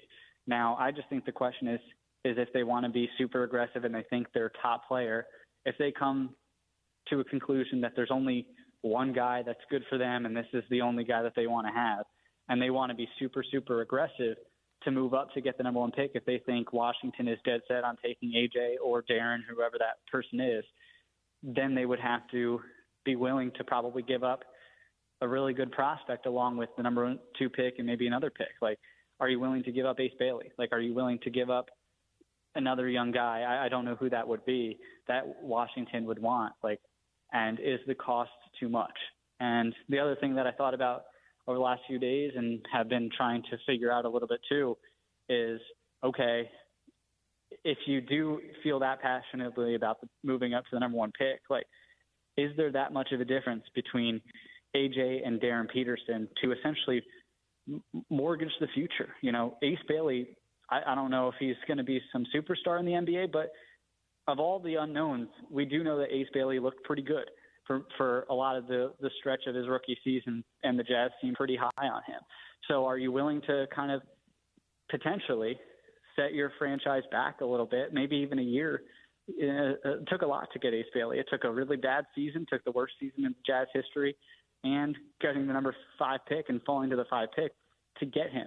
So are you willing to mortgage all of that in the hopes that AJ or Darren is just so much better that you cannot miss? And to me, like, the way people are talking about Darren Peterson versus AJ DeBonza isn't like one guy is so much better than the other guy. So if it's close and the Jazz feel like both of those players could give them something similar, be similarly impactful to them, then is it worth it to trade out everything to get the guy, or just take the guy that at number 2 that costs them nothing, other than just picking the player? There are some that like Cameron Boozer as much as these other two. I don't know that I'm in line with that per se. I don't think he's a bad option. I think he's going to be a very good player. And you referenced earlier, just take whoever you have done your calculation on and you believe is the best player, just take that player. Don't overthink it. So there is that dynamic of Cameron's father, Carlos, having played here and also now working for the Utah Jazz. I think at this point I'm in the camp that if you're not going to trade up to 1, just take whoever Washington does not take out of AJ and Darren. But do you think there's any potential that we could see Cameron Boozer off the board at 3? Yeah, I think there's potential of that happening. I mean, because I think the Jazz are going through – it seemed like Austin Ainge, while he said that he's done, and everybody in the Jazz organization has done quite a bit of work already on those top 4 guys. Like, none of these guys are new, particularly not a guy who is the son of Carlos Boozer, who's, not only a former player, but also currently works for the organization. But at the same time, like, I just don't know. Like, I'm not a scout. I don't pretend to be a scout. So I really don't know, but I'm in the same boat as you. It's like, to me, this is AJ or Darren or even Caleb Wilson. And then, Cameron Boozer, we'll see. Like, I think he could be a good player. Is he enough to take at the top 2 spots? I'm just really not sure at the moment. But for me, I guess I would say probably not. I would probably not do that. How's the combine experience been so far? It's an interesting thing because it's a great spot for building relationships. You see everybody. How much of the drills and measurements are something that teams use as their calculation to make these picks. The medicals obviously are very key, and the pre-draft interviews are things that are also very important. But what's the combine been like so far, Kev? Yeah, kind of a lot of that. I mean, so far it's just been, we're talking to as many people as you can about the Jazz and what they want to do or what they're thinking about, and trying to figure that out. And also for me, meeting a lot of people for the first time as well. It just kind of feels like a huge corporate event. It kind of feels like a media day in some ways for, those Big 12 media days. A little less structured, obviously, than those, because those have very specific times when everybody's there. This just feels like a huge gathering of people. And weirdly enough, you see a lot of college coaches. You see a lot of guys who are Big 12 coaches here as well. I think you described it well. Got one more day here, so see what I can come up with. Hopefully something good. All right, Kev. Well, thanks for the time, buddy. Enjoy the combine experience and safe travels back. Let's play golf. And I know you have an announcement to make, but we'll make that at a different time, okay? All right, man. I'll talk to you. Kevin Reynolds from the Salt Lake Tribune for now, and I'll leave that there. Time now for the ESPN 700 Festival of Tees, powered by the Utah Golf Association. Each day, ESPN 700 is giving away rounds of golf from the best courses in the state. Listen to the Sean O'Connell Show from 11 to 2. Listen to me from 2 to 6. For your chance to win each day from ESPN 700, details on ESPN700sports.com. We're sending you to Hobble Creek. Man, we are so nice. Let's do this. Who do you want the Jazz to draft at number 2? Who do you think, how do you think it's going to play out? Text in 877-3530700, 877-3530700. We'll send one lucky listener to go play a little golf at one of the best tracks in the state, Hobble Creek down south. All right, 2 hours down, 2 hours to go. Craig Bowler-Jack and Dave Fox. That's your 4 o'clock hour. Moving to the 5. Say goodnight at 6 on ESPN 700.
All righty, we are back. Episode 7, Reality Check with Spence Checketts. Reminder, we record this on Tuesday. It's released on Wednesday, and it's televised on Friday night. Also streaming on ESPN 700. You can catch us on KJazz and KMYU on Friday nights. So if you do see this Friday, you may hear some of yesterday's news because it's Tuesday afternoon. Episode 7, Spence Checketts here, and it is a historic week for the landscape of the Utah Jazz. So how about we bring in a man that might be as tied to the Utah Jazz as anybody else these days, Craig Bolerjack. How are you, sir? Well, I'm good. By the way, I want to compliment whoever did the video or the portrait of one Spence Checketts. Yeah, a little awkward. Can I talk to that person? We can put you in touch. That's impressive, pal. Yeah, my friend said I look like a bad character from a romance novel. Yes. And now it's my picture on all their phones when I call them, unfortunately. But hey, it's AI. It's the new world. I like it. Looks good. How you doing, my friend? I'm good. Good. Summer is here, and I've already feel rested. Good. Now I'm excited. Sure. So let's move this thing along. Absolutely. What year will this be for you, calling Utah Jazz basketball? Boy, this will be year 22. Wow. Which is it's gone by so fast. Yeah. I remember the first game in 2005. Ostertag had returned, and we had some fun with him that night before tip-off. And here we are in 2026, heading into Spence, really maybe one of the most impactful seasons since the Carl and John days of 97 and 98 when they had back-to-back opportunities to win an NBA title. So I have a memory. When I was a kid, I used to love watching Jazz games on like the VHS. Oh yeah. So I'd throw even when I was a kid, I'd throw a tape in, I'd record all the games. You'll have to tell me what year this was, but one of my favorite games that I used to watch all the time was a Sixers Jazz game. Okay. And Charles Barkley was playing for Philly and Carl was playing for the Jazz. And it was you and Jim Nantz. Yeah. Pre-game. And you were discussing the physicality of the matchup and obviously Jim is still a close friend of yours. What would that have been? 1984? That would have been the fall of 85. Okay. Just prior to him, he had come back and forth and was trying to get through the end of the year with KSL and was with CBS. Yeah. At that time on Saturdays, was a host of college football on CBS. Yeah.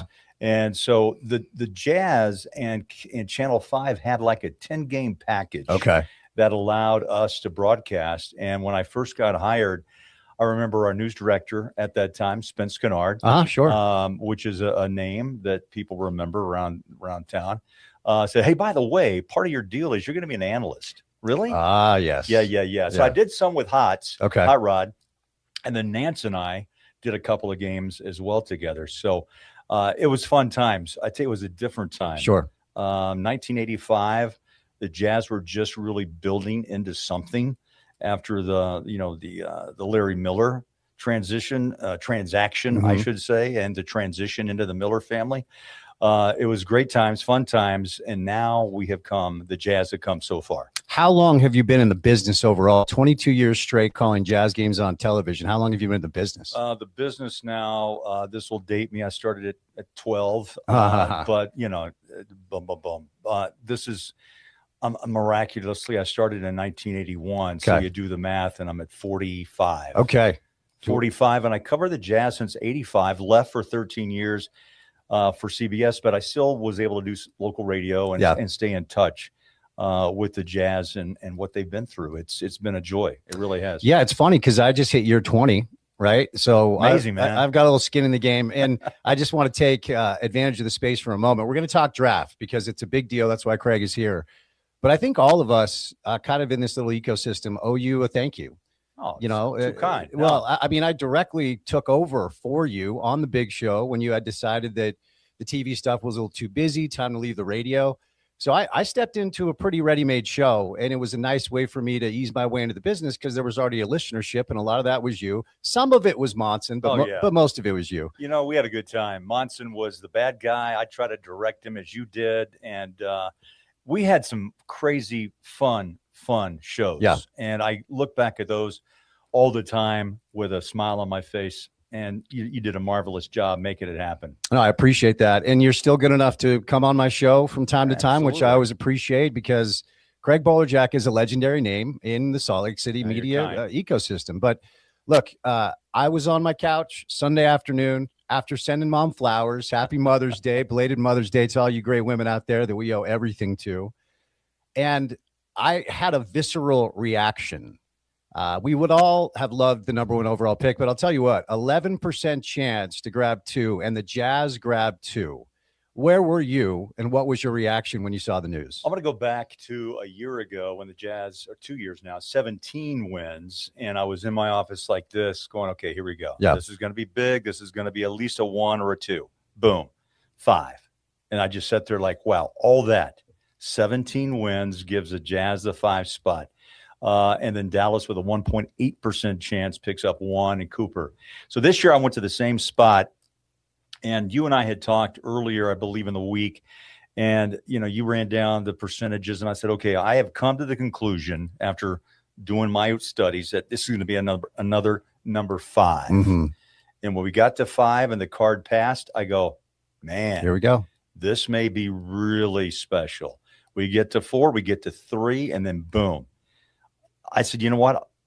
Jazz Nation, Danny, Austin, Ryan, Ashley, everyone is going to be out of their minds with a 1 or a 2. And it comes out as the number 2 pick. That ties the highest rate draft number ever in Jazz franchise history. And as you mentioned multiple times, it's the first time that the lottery has treated the Jazz up above what was expected. Yep. So a special draft, and you hope it goes right. Because this is a franchise changer. Absolutely. For the next 10 years or beyond, because it sets a tempo for what Ryan and Ashley are trying to do. They've given the Delta Center their second facelift right now as we speak, and there'll be a third phase. I love Delta Center. Man, there were so many memories in that building, and I think Jazz Nation feels the same way. I'm glad they've dumped money into the facelift, so to speak. Yeah. And I'm just excited to see the good things that happen ahead. Yeah. Excuse me. I'll tell you what, I'm as nostalgic as anybody. Yeah. But I've got to say, they've done an excellent job with that building. And the hockey experience is really cool. Great. Excited to see what the new experience looks like when they're done. And look, things change. People progress. Leagues change. And sometimes you need a little bit of fresh blood to keep up with the Joneses. And I think Ryan and Ashley have shown that they're the right owners at the right time. Yeah, they bring what I remember in '85 when Larry basically put every nickel and dime he had in his pocket and took a big loan from our guy Spence Checketts. No doubt, to make it all work. I remember being at that press conference, and Larry, and I'm sure Gail was basically, Spence, let's just say, are we doing the right thing? But he was all in, and Gail was too, because it was a community. I guess he dedicated himself to making this community better. Yeah. And he saw down the road, like some of us could not, of what the impact this franchise and the building, the Delta Center would have. And here we are years and years later, still impacting Salt Lake City and beyond. Yeah. And, Larry and Ryan have that in common, right? Whenever and we're hoping to have Ryan on next week, we'll see. But oftentimes whenever Ryan's interviewed, he says what he wants to do for the state of Utah. Yeah. This is for Utah. Utah shows up, and they're building a brand new practice facility out south. He bought a mall, knocked it down, and there's going to be a nice office space for his people. There's going to be a great spot for the hockey team, and the basketball facility looks like it's awesome. He's doing what you need to do to change the narrative of will players stay here. The NHL guys, like Connor McDavid was vacationing in Utah last week. So I think the NHL guys are a little bit more inclined to look at a place like this. But if the Jazz are going to win a championship, they've checked 2 boxes so far. It's draft, develop. The last one is retain. That's the last box. So whether it's Hayward, whether it's Mitchell, trading Donovan, trading Rudy. And I found it interesting. You alluded to this. Austin Ainge, after the lottery, I found this to be calculated. He said, we want this young player to be with us for a decade. Not for his rookie deal, not for a second. We want him to be part of our ecosystem and our team for a decade, which leads us to the possibilities, Craig, of what 2 could look like. So the A.J. DeBonsa conversation, I think, is really interesting because it's undeniable that Ryan and some other BYU boosters played a hand in getting A.J. to Wasatch Academy, then getting A.J. to BYU. And the A.J. DeBonsa experience at BYU was everything was cracked up to be on an individual basis. The team had some injuries, so they didn't win as much as I thought that they would. I don't know what your understanding is of exactly what the relationship is with Ryan and AJ, but the fact that the DeBonces live here and he has a relationship with Ryan, there's part of me that says, do anything you need to do to go get that kid on June 23rd. You know, to your question, I don't know the true relationship there unless it's just total talent that he and Danny and the Angels saw, and that could they replicate that with the Jazz after his 1 year in Provo. But it is intriguing to see if indeed this happens. I think the one caution that I keep hearing around different, reporters and insiders who say, look, don't overplay your hand at number 2 and give away what you've already developed to get AJ. And Washington is smart enough to know they've got 2 guards. They picked a number 6 last year in Trey Johnson. And, he had an okay rookie year, 12 points, I think 6 rebounds. But do they want to go all in on another guard who many believe have Kobe-like skills? But then again, like last year, Ace Bailey was kind of like that one. I'm not sure he's our guy around the league, but yet he turned out to be a gem for the Jazz after he changed agents, and he's coachable. He developed, was sick early, had the hamstring. I remember him telling me, he goes, I've never had an injury, and this has a mind of its own. And he took his time. And I tell you, after the All-Star break, we saw him blossom because of minutes. The rest of the team's on the bench, and they're cheering for him, but he was able to get, the reps, which is what is everything. But getting back to AJ, I think the Jazz have developed so many players young, and the minutes played has helped Sensabaugh, it helped Collier, Filipowski. The list goes on and on. So do you disrupt that plan just to get AJ in the house, and do you give away assets that you've worked hard to develop? That's going to be probably the biggest key for Austin and Danny and Justin Zanuck to say, okay, what do we do, and how do we play our cards? I got a feeling Ainge was one guy that no one wants to play a hand of poker with, and he's not going to show his cards, in my opinion. Very few GMs do. And I think Ainge is probably one of the toughest that's ever been dealing cards. Yeah, it's interesting. If you look at Danny's history, one of maybe the best, and he made a lot of good moves in Boston. They won a championship. They went to a bunch of Eastern Conference finals. They're still a good team. And for the most part, it's because of some of the things that Danny did. His best move may have been, Markelle Fultz at the time was at Washington. He was at UW. So he's a Pac-12 kid. So we all watched him play. It's like, yeah, he's good. But Danny liked Jason Tatum. And most of the league liked Markelle Fultz. So Boston wins the lottery. And Danny very smartly trades the number 1 pick to Philly, gets number 3 and a couple of additional assets. He's like, go ahead and take Fultz. I like my guy. Yeah. He drafts Tatum. It turns out that was absolutely the right move. So is there something like that in play here? The issue is, if you really want AJ and you have to go get one, Washington is in the spot of power. They actually are holding the ace in the hole. So then the conversation becomes like, what are you willing to do to move up to 1? One idea that was floated out there was 2, Ace Bailey for 1, and Bilal Coulibaly. Now, to your point, it's hard to move Ace after what we saw a year ago. And part of me believes, like, unless you think the gap between AJ and Darren Peterson is big, just grab Peterson at 2 and put him next to Ace and say, we've got 2 19, 20-year-old star wings that we're going to grow with. So I don't know. There's a lot to consider. A lot of people do believe that Darren might be the better prospect long-term. And I always say this: college tape for an NBA scout is additive. It's not conclusion. Right? Because we've been watching this freshman class since they were like 12, 13, 14 years old. Social media has changed the world. The internet's changed the world. So you hear this stuff about Cameron Boozer at the age of 13, like, holy smokes. And then we're watching them play against each other for 5, 6, 7 years. And up until this year, everybody thought Darren was the guy.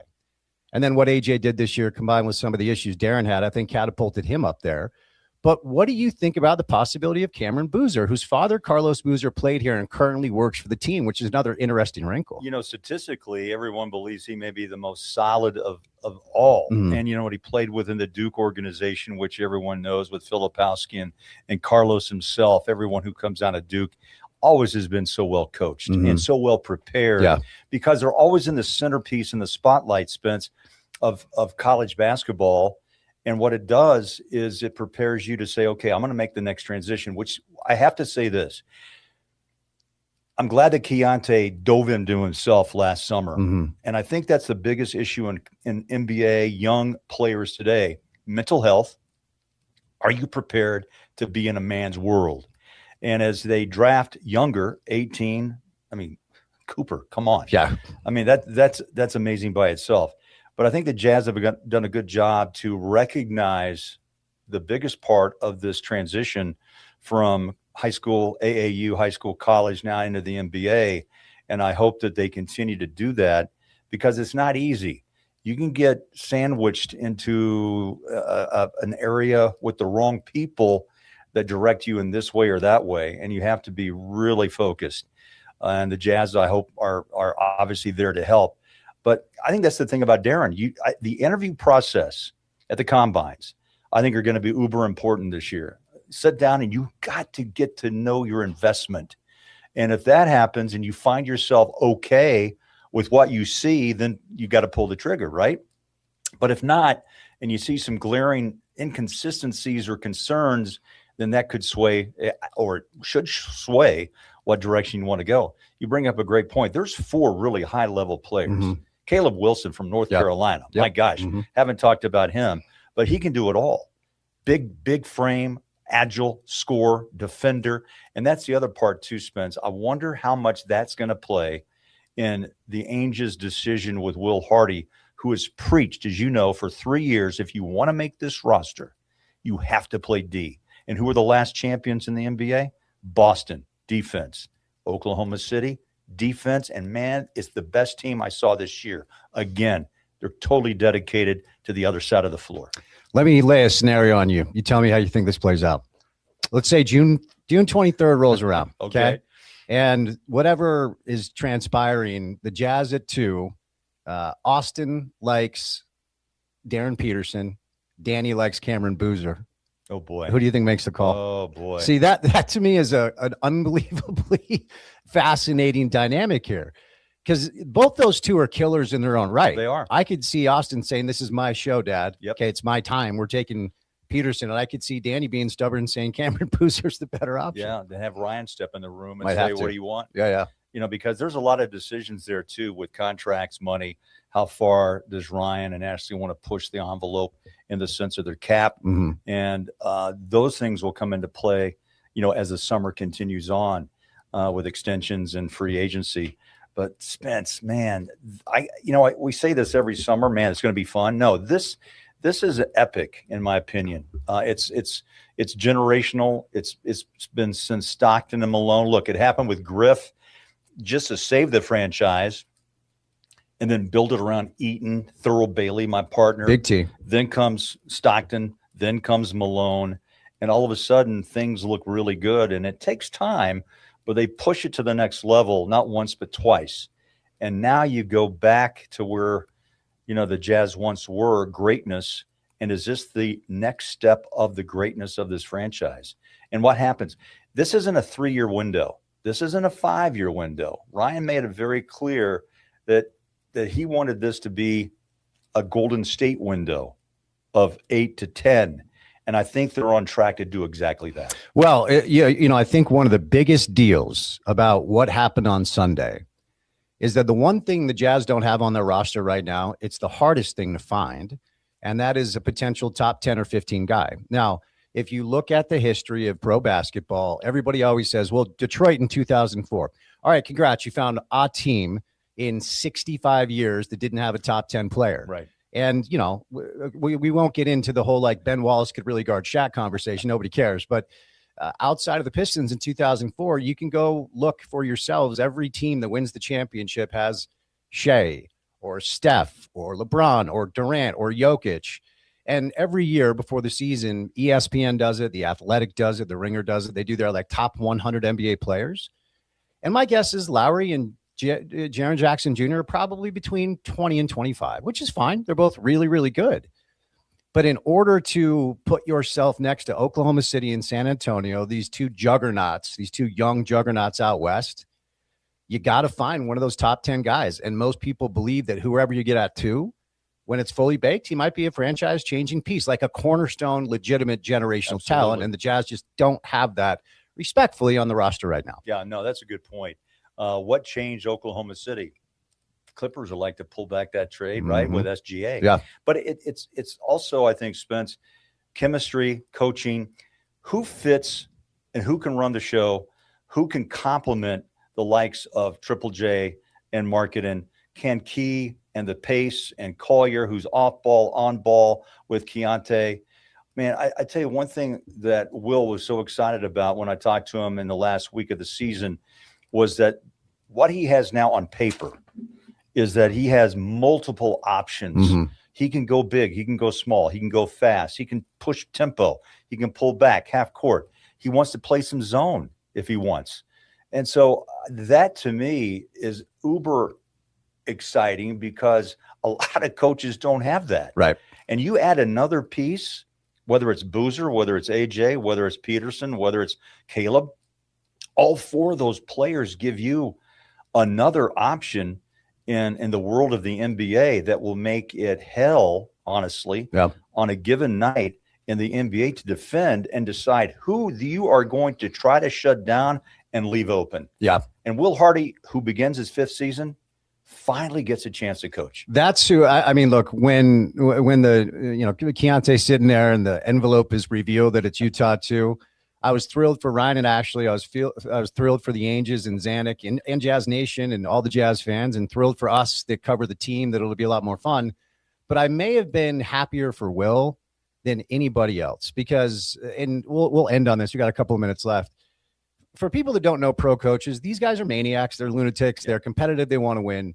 And I don't think Will has ever been super forthcoming about how difficult this has been for him for 4 years. Agreed. As simplistic as it sounds, now he will be allowed to play his best players as much as he wants. And I think a lot of people think he's going to be unshackled because he does have this brilliant basketball mind. Well, look, he's off the coaching tree of Popovich.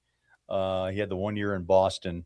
And, I think that he is ready to show doubters that he can coach. I think what I've observed in my time with him is that he's incredibly connected to these younger players. Sloan was the tough guy, lunch pail, what have you. That era has come and gone, but it worked during his time with the Jazz.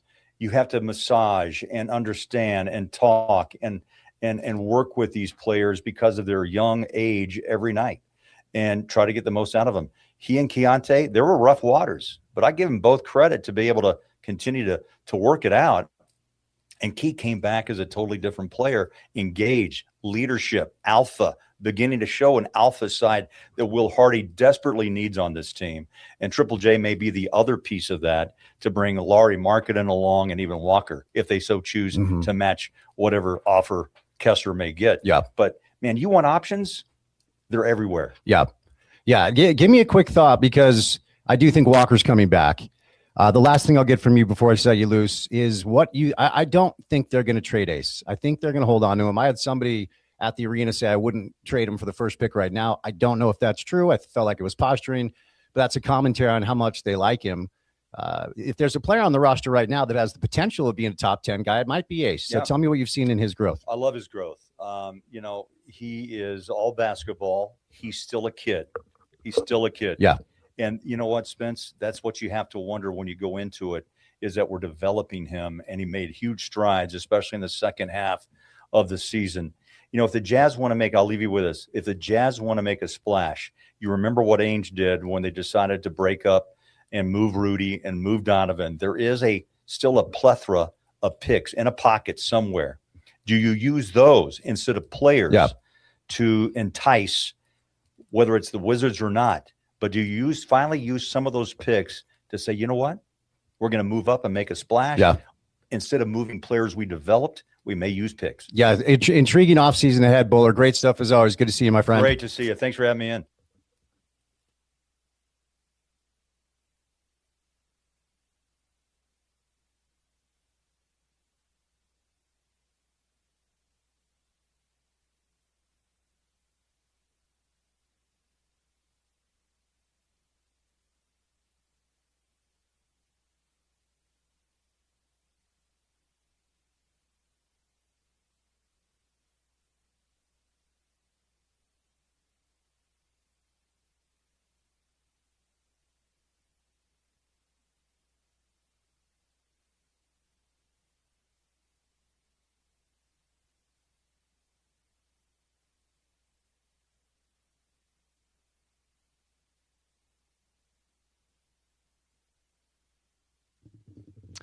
All right, there you go. Craig Bullerjack is my friend Shelly on the telephone. Wonderful. Before we catch a break, new client alerts. You've probably been hearing us talk about it a little bit here. There, Wasatch Medical Spa. And Shelly joins us on a Tuesday. Shelly, how are you? I'm great. Thanks, Spence. I appreciate the time. So for our listeners out there, we're going to talk men's sexual wellness, important things certainly in relationships and in life. So we're talking about a gentle, painless RF heat therapy to enhance sexual function. Good candidates are anyone wishing to improve function across the entire spectrum. Shelly, tell us about Apex RF. Okay, Apex RF is brand new technology for men's sexual health, and it can help pretty much anybody with mild to moderate ED or anybody who's wanting to improve their sexual function. It's just a heat treatment that's very comfortable, that will improve blood flow and collagen growth, which will give you stronger, more reliable erections and enhance natural function. It will improve size, girth, sensation, and duration, and improve partner satisfaction as well. And since you were good enough to let me go through these treatments, I can corroborate that it's not just that it's not just comfortable. It's like relaxing. It's like a break out of your day, and it's a beautiful place that you have over at Wasatch Medical Spa. So talk about just kind of the process that our clients can expect when they come visit you. Okay, so you can book a consult and first visit online at our website at wasatchmedicalspa.com, and you will get a free consult where we will determine whether you're a good candidate. If you mention this radio ad, you will get $300 off your first treatment, which is a 50% discount.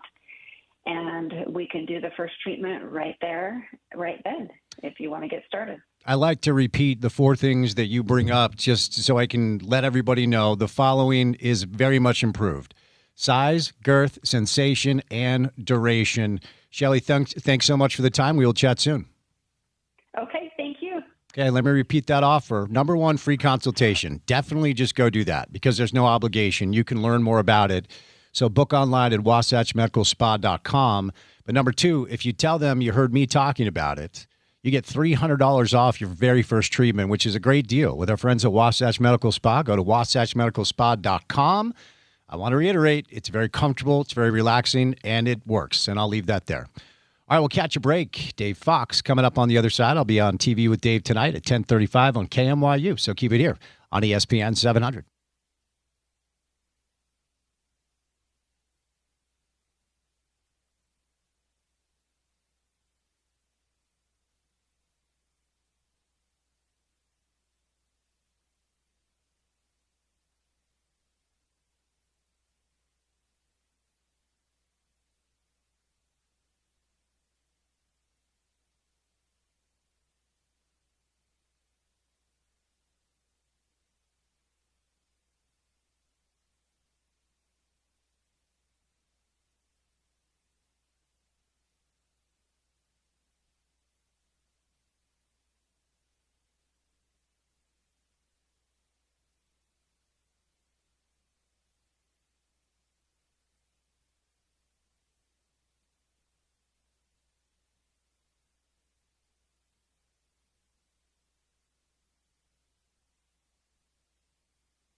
I don't think you realize what a diva. No. Hey, calm down. You're not allowed to talk to my producer that way. Yeah. You cannot point at Porter and yell no. This is not the song I sent you. Oh, sent you the sent me a remix of Oh, this. I'm sorry. DJ Dave Fox sent me the remix. It's the one that I sent you. You can't just look it up Hey, randomly. are you in a bad mood? Will you calm down? You cannot. I really liked this song, and I was looking forward to it. Now I'm going to have to You cannot come in and start berating my producer. I love Porter. We're Cowboy fans. This is not KUTV where you can walk in and start yelling at people rudely, okay? That's not how it works over here, Dave. How it works over there. Oh, I've seen it. All right, Porter, we'll work on this for next week. I'm seeing how the sausage is made over there. Anytime pull I up send you your- a song, it's usually a remix. I'll pull up your remix for next week. Calm down, Brad Thomas. Okay, DJ Brad. Just relax, okay? Jazzy. Also, out of DJ the Jazzy headset, is that D. okay? You only need headphones if you prefer them, and I'm a creature of habit. So I'm fine. I don't need it. Okay. Porter, I love you, man. Are you grumpy today? Cowboys. Are you? Oh, Are you grumpy? no, I'm not grumpy. You sure? No. Okay, because it's I pretty. wasn't until I heard the original version of that song, which I hate. That's a great song. It's a Yeah, great. but I don't like that. It's a I like great the band. remix. Wait till you hear the remix next week. Yeah, Or can't the wait. next time Can't I'm wait on. for that. A little Blind Melon remix.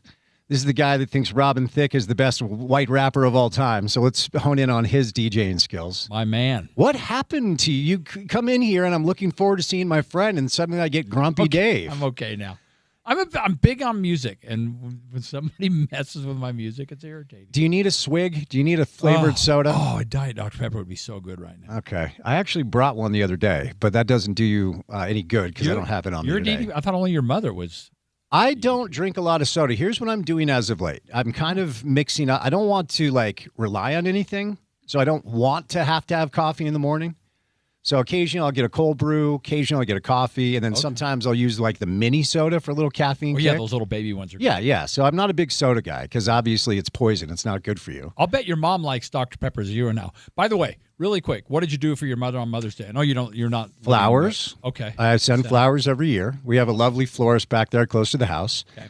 And then I sent her a card. I'll tell you what I did off air because I don't want to get into it on air. Okay. It's a funny. But you took care of mom. Yeah, of course. I mean, That's the best. Everyone knows my father, but my mom's the battery to our family. Yeah. She's the backbone. Sorry, Dad. Love you, bud.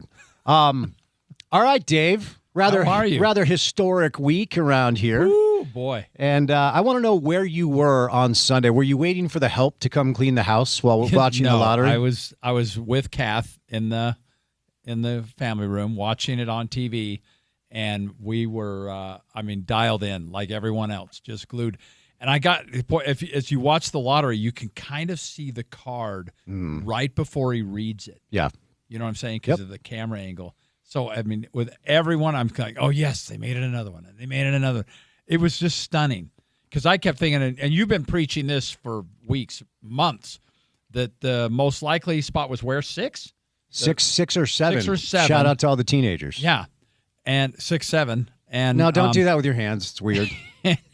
And so when it just was so fun to watch it. Then what did they go down to 5, and then they go to commercial break? Yeah. Mm-hmm. Which you knew that was coming. I told Kathy that. I said, you watch right after this one, they're going to go to commercial break. But I do like the way they ripped through it. And just when they got to 2, at that point, you're like, this is fine. We'll take 2. Sure. 2's great. 2's awesome. And, and it ended up working out. And then immediately you go to the rare times you and I are on social media is when we want to see reaction to this. Mm-hmm. And a few hours later, the video popped up of Austin in the private room. Yep. Which, by the way, Brian Windhorst did a really interesting piece on. He was invited into that room, and I didn't realize everything that went on in there. And apparently, Ainge is the only one that actually fist pumped and kind of let out a little yell. But think of the pressure he's been under. And I found it interesting that in Windhorst's piece, he talked about how Ainge had to talk Ryan Smith, this is according to Brian Windhorst, into, well, for lack of another word, tanking one more year. Smith didn't actually want to do that.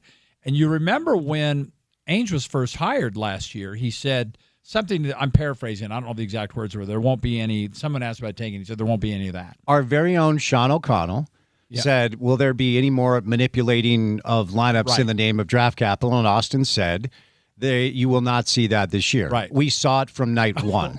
He lied to all saw of it us. at its best. They are the Rembrandt of tanking. It was such a great job. And they did the right thing. They did the right thing. I know Yeah. people hate it. I get it. I don't love it either, but it bred the number 2 pick, and it might be a generational star. Huge, and it's over with. Yep. This is going to be a decent, a really good team, I think, next year. And I'm excited because, us over at KJazz, we've been waiting for this. Sure. Because we've had these games on for a few years, and we've had to go through. And it started, the KJazz deal started right when tanking started. So now we're excited to have, and now it's the big debate is who they're going to end up with. But you know what? In a lot of ways, I don't want to say it doesn't matter. What I'm going to say is either way, it's going to be great. Did you have to tell your live-in maid to turn the vacuum down while you were watching the lottery? Really? I'm just curious. If you just wanted, Spence, if you just wanted that's it to be worse quiet. than my comment to Porter about the music. First of all, it's Mother's Day. So she's not vacuuming. I wasn't talking about your wife, you weirdo. I was talking about your maids. Oh, I thought you said live-in mate. Gosh. I thought you were talking about Kathy. Of course not. Well, they don't work on Sunday. Oh, my gosh. See, he can't even run from it. I will just remind the listeners that one day I called Dave about 11:30. I said, "What are you doing?" He said, "Waiting for the help, and then I'm going to get lunch." I didn't say help. You said maids. And then I'm going to get said lunch. Housekeepers. I can't believe you thought I was alluding to your I thought bride. when you said you live in mate. Okay, no, I would not. I would. No, I don't have a live-in maid. I said maid. Okay, gosh. I'll accept your apology on that. No, I want you to apologize to your wife on the show right now. Well, I'm sorry that Spence accused you of vacuuming on Mother's Day. Unbelievable. What did you do for your bride on Mother's Day? Everything. One example. I had my son-in-law cook dinner. So you did nothing. I carved up all the beef. We did a teppanyaki kind of thing. Lovely. So I cut all the chicken and the beef. All right. And I did all the dishes after, which I do a lot of that anyway. Mm-hmm. Okay. Well, so you took care of it. I took care of it, yeah. Okay. So anyway, Gifts and stuff. look, the possibilities here are really intriguing. I've been talking about this today. As a result of the Jazz getting 2, a lot of national voices are now talking about this draft and what the Jazz should do.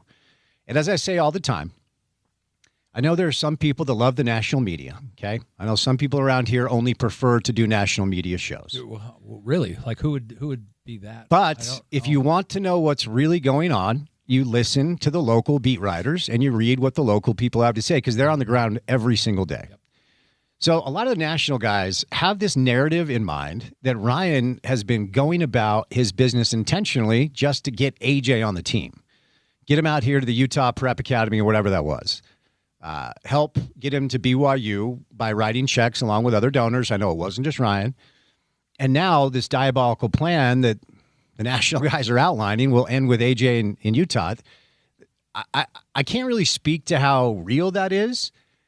It really is up to Washington. It's not up to Utah. You know, I as of now, and I'll do some more work on this because the combine's going on right now. As of today, where I'm at is out of AJ and Darren, whoever Washington takes, don't overthink it. Just take the other.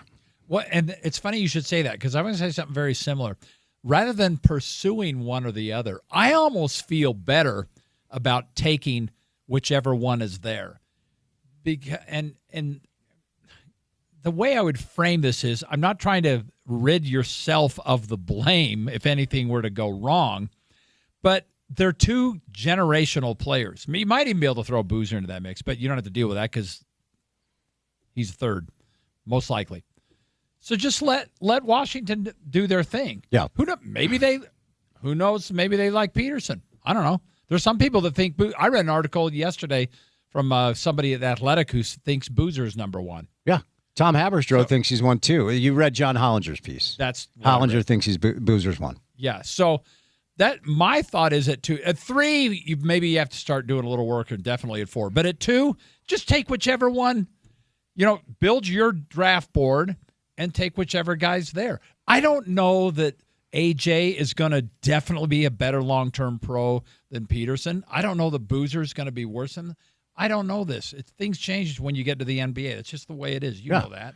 Or we could have the year LeBron, the LeBron draft class had Melo, it had D Wade, it had Chris Bosh. Maybe one of them's Wade and the other's Melo. Like they're both awesome. I mean, look, This isn't Sam Bowie and Michael Jordan. no, it's not. Now, the one thing I will say, because the LeBron example is not fair.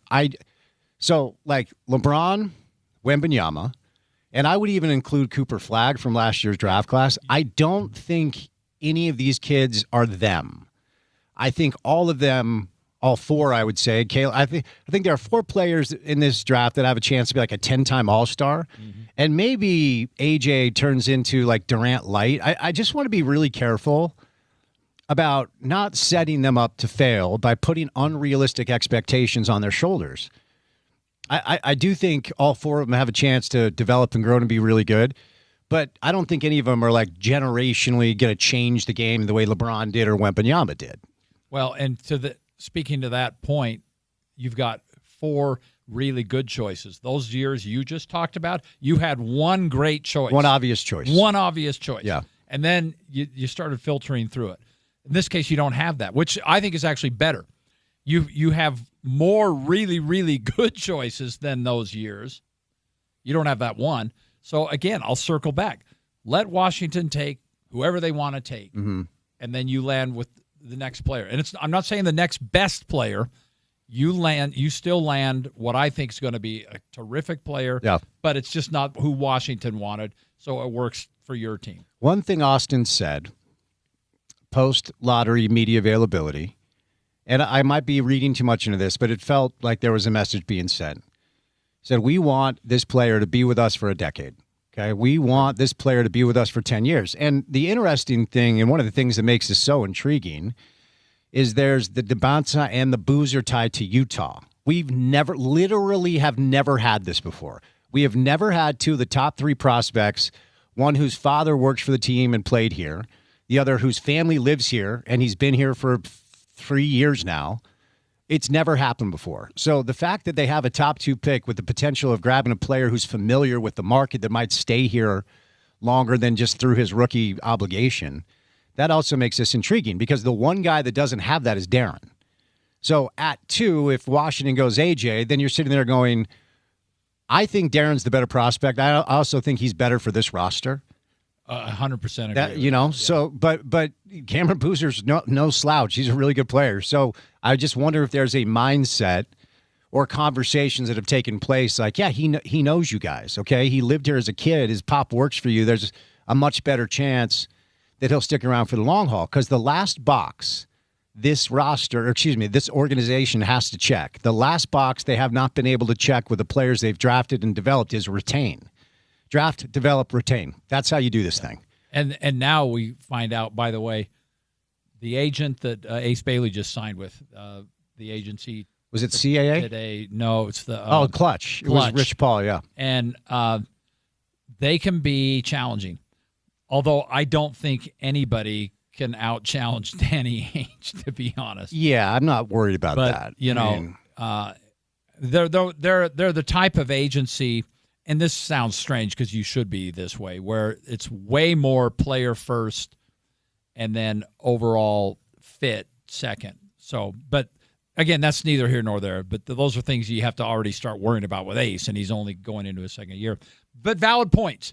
I can tell you this much. If you're sitting in a room with Carlos Boozer right now, you know who he wants, the Jazz take. If you're in there with AJ's parents, maybe that's, they would like him to end up with the Jazz. I don't know. But he is originally from back east, so I don't know that he would be all that upset going to. He's not going to have a problem going to Washington if that's who they want.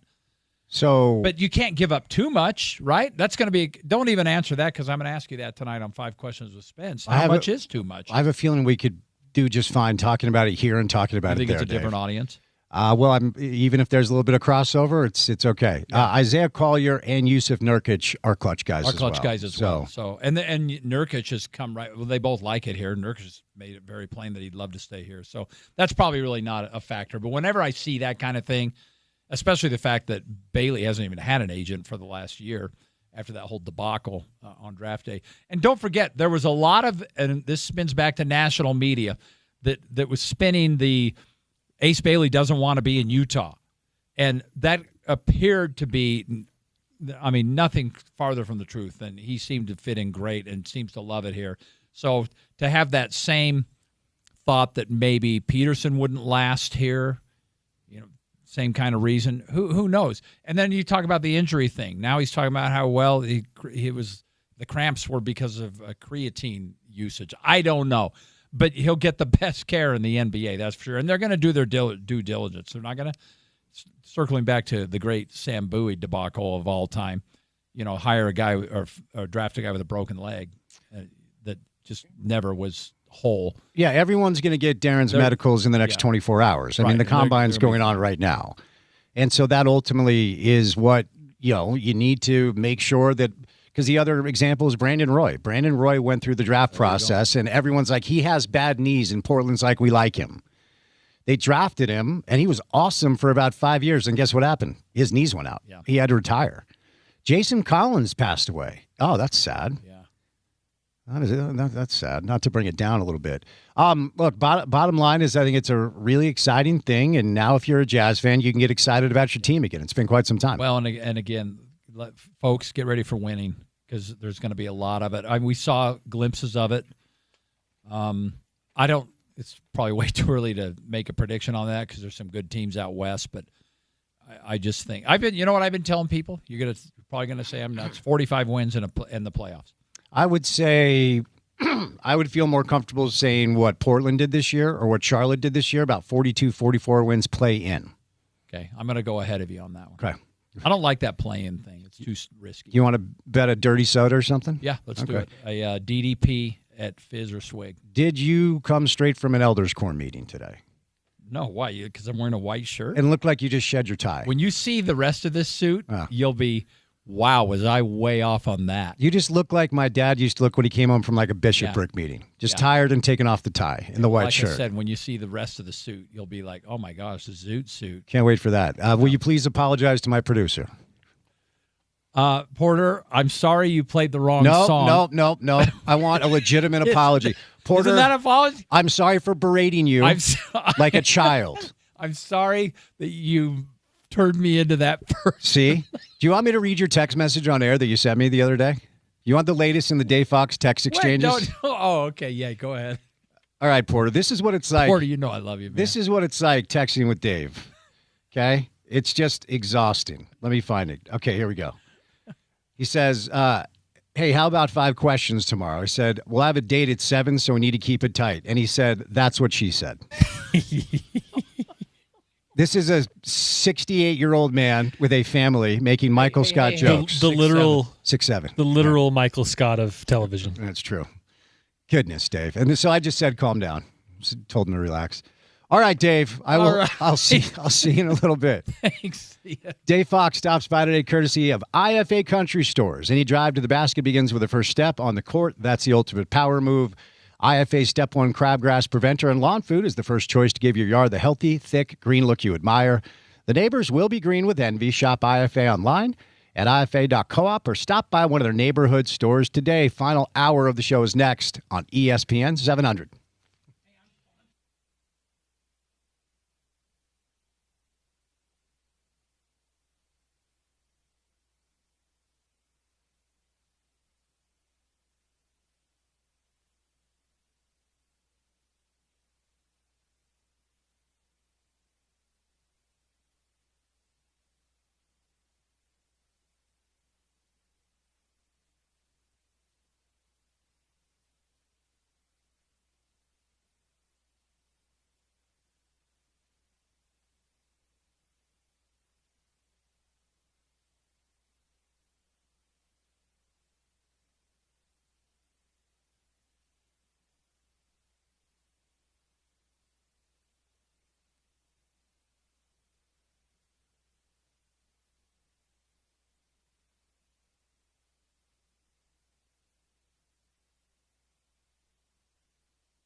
Man, not to end the show on a down note, but two really sad pieces of news out of the NBA. Jason Collins, who was the first openly gay NBA player, has died of brain cancer at the age of 47.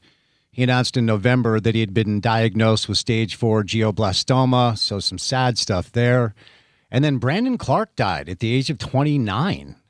Memphis Grizzlies, retired just a couple years ago.